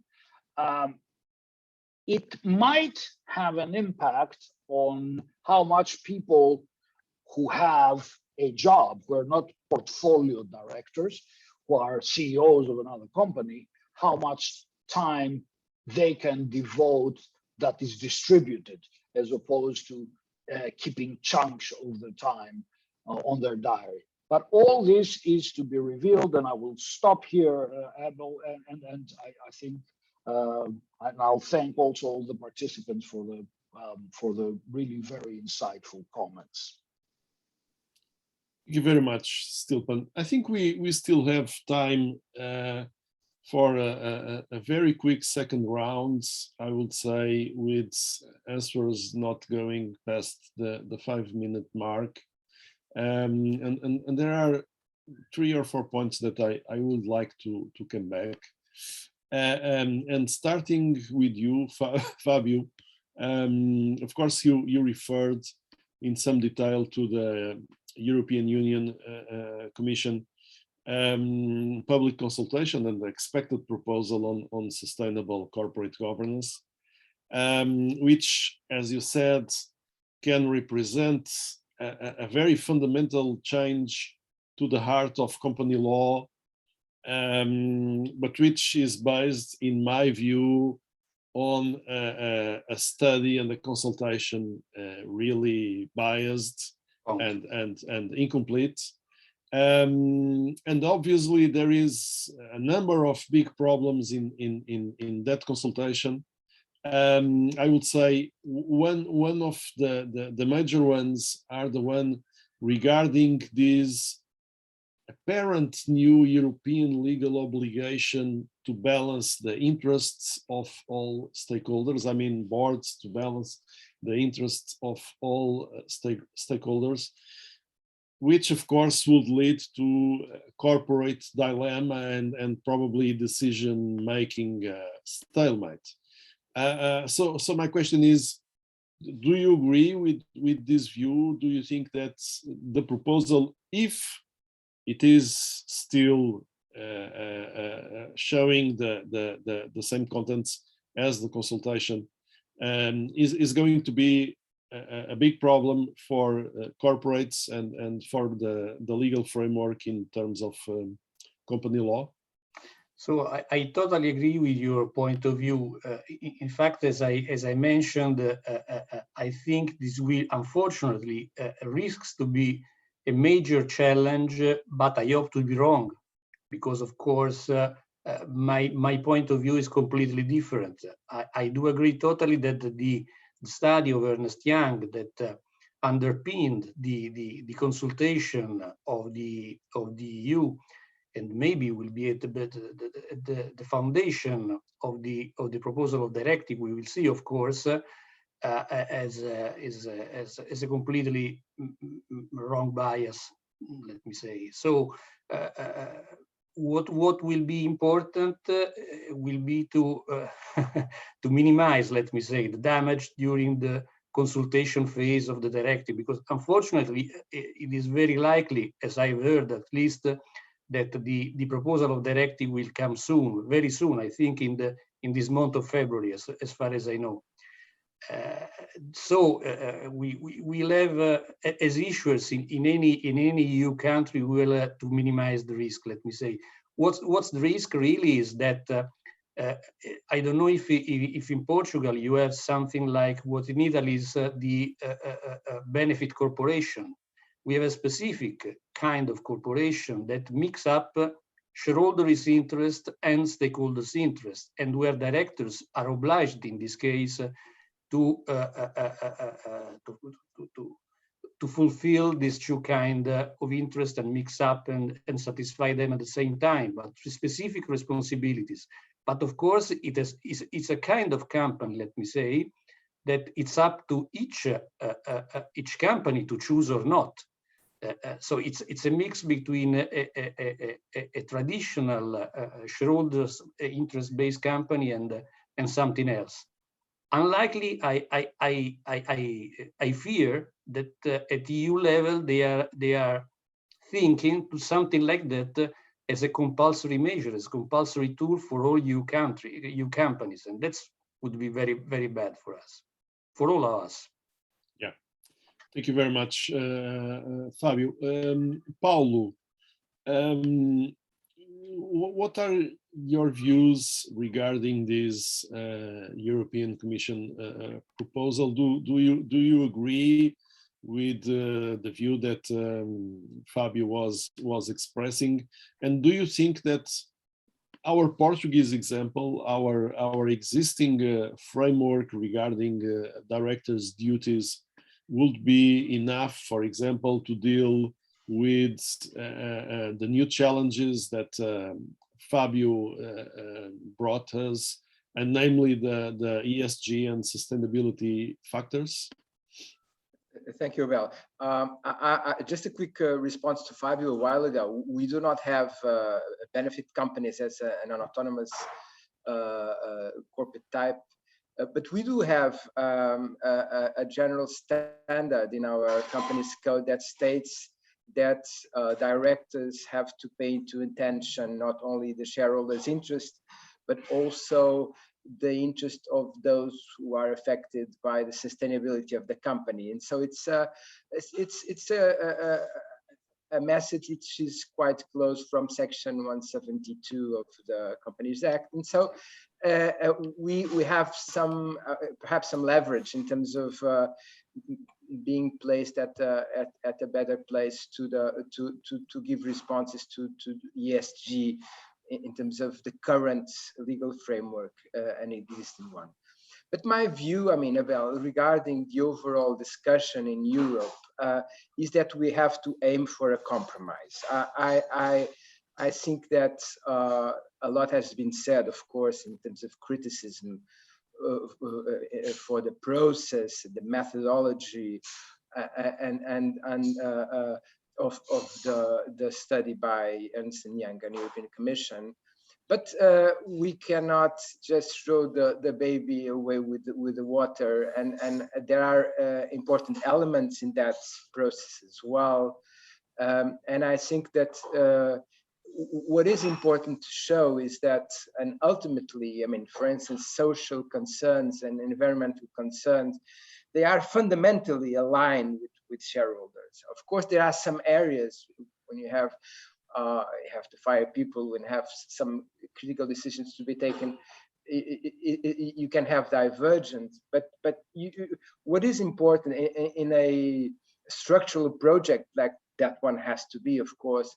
is to aim at the balance and to clearly point out the areas where there is an alignment of interests, and of course shareholders they want their companies to strive not just in the next 5 years, but beyond 2030. And so it is very important that we get a sort of a new social contract around this regulation on ESG and sustainability. So I think that this is a very important time for a dialogue, of course. And I think that it's naive to say that we would do along without any regulation. So even talking from a Portuguese perspective, where again we have this advantage of having a very favorable legal framework, I think that this is an emergency, and we have to have statutory tools to deal with it. So it's not just to deal with the goodwill and the integrity and the initiative of the board. There has to be something else, and there has to be also a level playing field to prevent greenwashing and to have an alignment at global level. By the way, this is not just an EU problem, it's a global problem. We have to talk to China, we have to talk with Russia, we have to talk with India and the big polluters, and the US, of course. And so this demands global convergence, and that is a very important task for the next decade, I would say. Thank you. Okay, that's a sensitive approach. I think, although the European Commission was a little bit fallacious in putting the supply chain and human rights issues in the same document as the corporate governance one. Stilpen, I was listening to Paulo, and it's probably fair to ask you, given your role working with boards in different geographies, namely the US and Europe, how do you see progress happening in corporate governance? Do you think that the Anglo-Saxon world will keep leading governance thinking and methodologies and mechanisms, or do you see the possible new European regulation having a broader international influence? And I know it's two different questions. I will let you to manage them in a short period of time, but I also wanted to ask you regarding what you said about the monitoring board becoming more of an advisory board, if you think that will mean a change in the role of the independent and non-executive directors. Mm-hmm. Well, very difficult questions, Abel. It's a big challenge to answer them in less than 5 minutes, which I will try to do. On the first one, I think, and this is some stuff that was discussed already very interestingly in the first panel. I think that the distinction between publicly listed and privately held companies will actually become less acute than it has been. Again, here we saw a pendulum move towards imposing a lot of sort of obligations on publicly listed companies. I think there will be more of a level playing field going forward between privately held and publicly listed companies. In that sense, and if I'm right on this, I think that the leadership, let's say, of the US and the UK in setting norms will be less pronounced. Having said this, this will still be for a long time to come the most deep and the most liquid capital markets. So what happens there will matter to all, including, as I said, the larger privately held companies. this is simply because I think the requirements for better governance and for more, how to put it, internalizing the externalities of ENS, they will apply. They will be applied by many providers of funding, not only by the equity markets, but by an increasingly diverse, including debt providers, including others. So there will be more of that. That's clear because the banks, for example, to take an obvious example, are now increasingly subject to risk management requirements by the supervisors that actually ask them to differentiate between clients that have an ENS perspective and those that don't. I mean, they're increasingly part of the credit rating mechanism. In Europe and in the UK, the Bank of England and the ECB have issued supervisory guidance. In this here country where I'm now, which is the US, they have only started now, but the control of the currency has. Again, there was the first institution that has put on the table supervisory guidance here in the US. So we will see much more of that. So I guess my answer is an equivocal one. I think there's still be, in the foreseeable future, a lot of voice, or leading voices on the US and UK side, but I think Europe will certainly put its own rules in place. And in Europe, the rules are always much more constraining than in the UK and the US, which have much more flexibility built into their norms and the normative system. So that's for the first answer. The second answer, can you repeat this about monitoring and advisory? But I might have missed the actual. Yes, you were referring to this transition from monitoring to advisory, and my question was if you think that will also mean a change regarding the role of independent and non-executive directors. Yeah, I personally think that both this and the technological developments that Anna was underlining will actually put us in a place which will require more wise generalists on boards rather than experts. The other thing that will happen, in my view, is that we will see boards using more and more their own advisors, separate from management in their work. So this is, I think, what we will see in the future. We don't see it yet. Some companies do it more than others, but I think this is where we're going to go, given the context. Thank you very much. Anna, my last question today. In your first intervention, you used a sentence that I really liked. You talked about the promised lands of corporate governance. Does that mean that you think we are asking too much of corporate governance? Like we are now almost asking corporate governance to save the world and the planet? Thank you, Abel. No, actually, I don't believe that. I know when I talk about promised land of corporate governance, it's not a term of mine. I don't remember where I've heard about it. But the point is, we are asking a lot of corporate governance, but we are not asking too much of corporate governance.